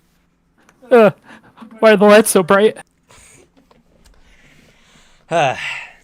Same time, every joke. Anyway. All right. So, got some questions for you. I think Shadowrun's a very interesting game. Gonna be a little different than what we did with Lancer. But first and foremost, how much did you like the game on a scale of 1 to 10? 1 being absolutely hated the game, never want to play it again. 10 being you really like the game and it's your new favorite system. Where do you place yourself? Give it a 5. Okay. Solid 5. Yeah. Can kind of take it or leave it. Yeah, it's just not a lot of information on it so far, honestly. That's fair. And you know what? That's actually a good plan. Let's ask about that. I think like talking about accessibility and proficiency with tabletop in general is really important when it comes to talking about Shadowrun. So, what's your experience with tabletop? I think pretty significant. I've played a lot of White Wolf games, Anima, D&D, Pathfinder, Lancer, briefly. Fair. So would you consider yourself like a veteran tabletop player? Oh, for sure. Since you Cool. dragged me into it at the ripe old age of 15. Fair. Okay. So speaking on accessibility, how much do you feel like you got a handle on the game system? 1 being, I still don't know how to play the game. 5 being, I think I could run it again without any help. I would say I don't quite have the baseline for the system, but I definitely feel a lot more comfortable than I did for sure. So 1 to 5, where do you put it? I would say maybe around a 3. Around a 3. Okay. That's not too bad. So you feel like it's its accessibility isn't all that bad, do you feel? Or I would say when you're building your first character, it's going to be a little rough, just because like it's a hefty book, and some of your stuff are in 5 places in the book. So I would probably say it's kind of similar. It's kind of the in between Pathfinder and Anima, I suppose, in difficulty for sure. well, for people who don't know what those systems are, so you're saying it's somewhere between like a really dense, number-heavy system and something that's a little bit more streamlined, kind of like the newer editions of tabletop. Yeah, I would actually probably liken it similarly to, though a more complicated version, of course, of like Scion or Exalted. So some of the White Wolf games, if anyone's familiar with that. Okay. All right. Do you have any grievances with the system? Did anything kind of rub you the wrong way? I think if I ever do a melee one, a character again, it's probably not going to be with like a club, because the club's accuracy hits like 4 is their highest. So I'd probably do just like fisticuffs or maybe something that has probably a better chance of getting around some of these dodges. Okay, so you feel like your build didn't quite do what you wanted it to, and you didn't really kind of figure that until after you started playing. I mean, I think my build was mostly just tank support. So, like, it's not like I'm going to be doing a lot of damage. But I don't know. I just don't think the club would have cut it if I in this system. Okay. All right. That's fair. That's fair. Speaking of role, what was the role you were really kind of going for, and do you feel like you were able to accomplish that in the session? Well, the main thing was tank and support, and I was able to support with like some kind of minor information gathering, so that wasn't too bad. And then tank, honestly, your main goal is to make sure nobody else gets hurt, and if we're going by that parameter, I did fantastic. Yeah, unfortunately, we didn't really get to do a whole lot in the session. Your guys' surprise attack was pretty good. Pretty good. Yeah, the face, The deep fake. yeah, the deep fake was just a very amazing plan thought up by some other members, and they knocked it out of the park. What can I say? That's fair. That's fair. So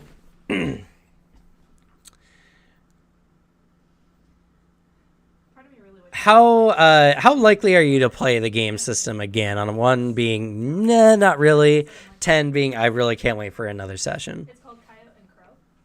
I'd say about a 7. I would like to give it another go. You like to give it another go? Okay. Okay, that's pretty good.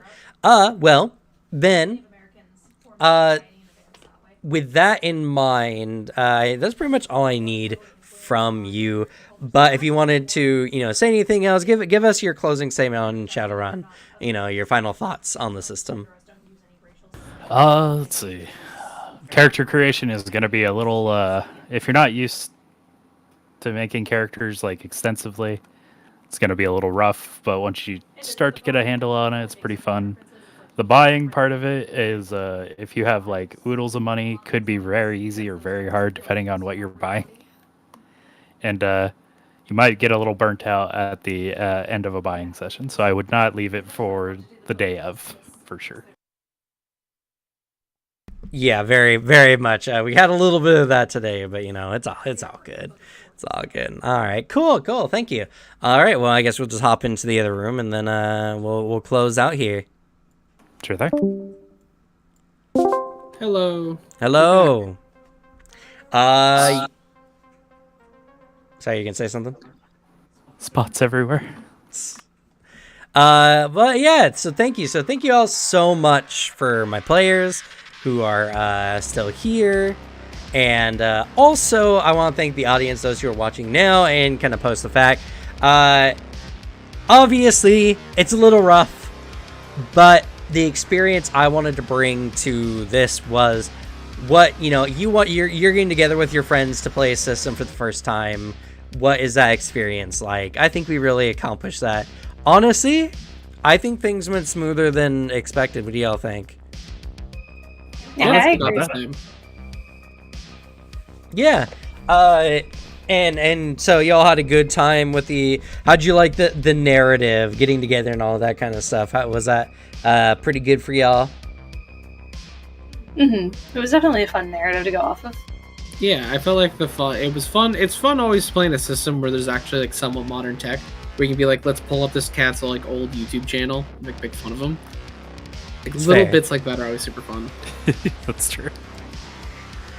I think it went well. I think group chemistry was a little shaky at first, but then we got into it really easy.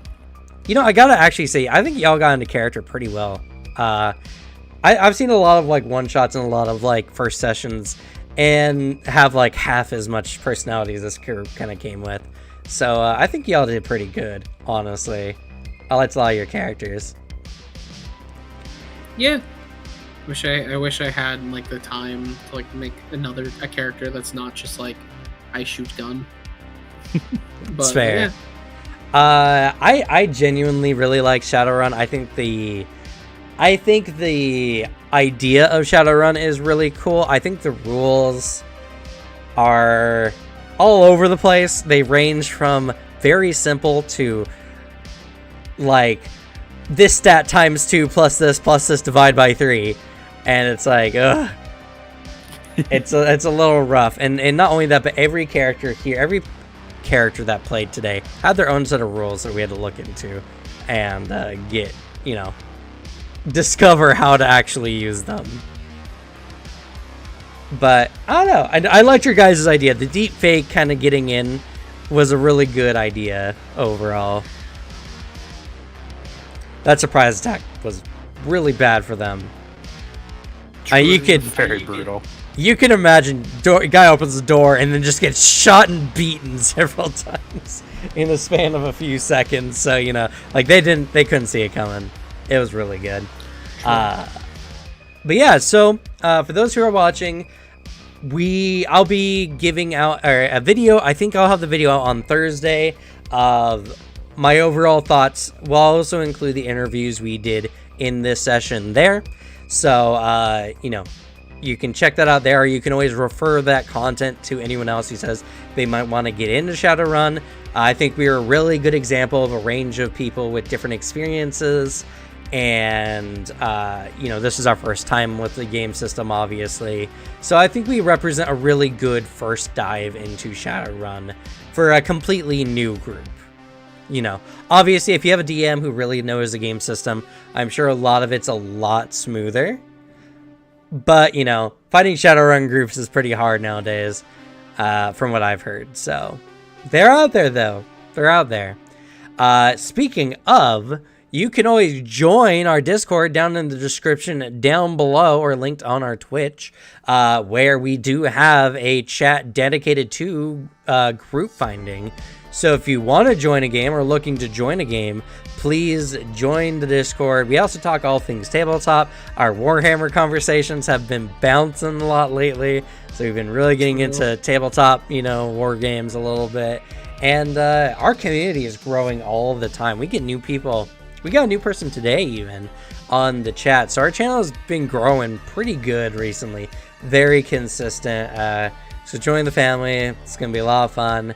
And yeah, I don't know. I guess I really don't have too much more to say about it. So I guess we're just going to go ahead and say goodbye. See Good night. you. See ya. Bye.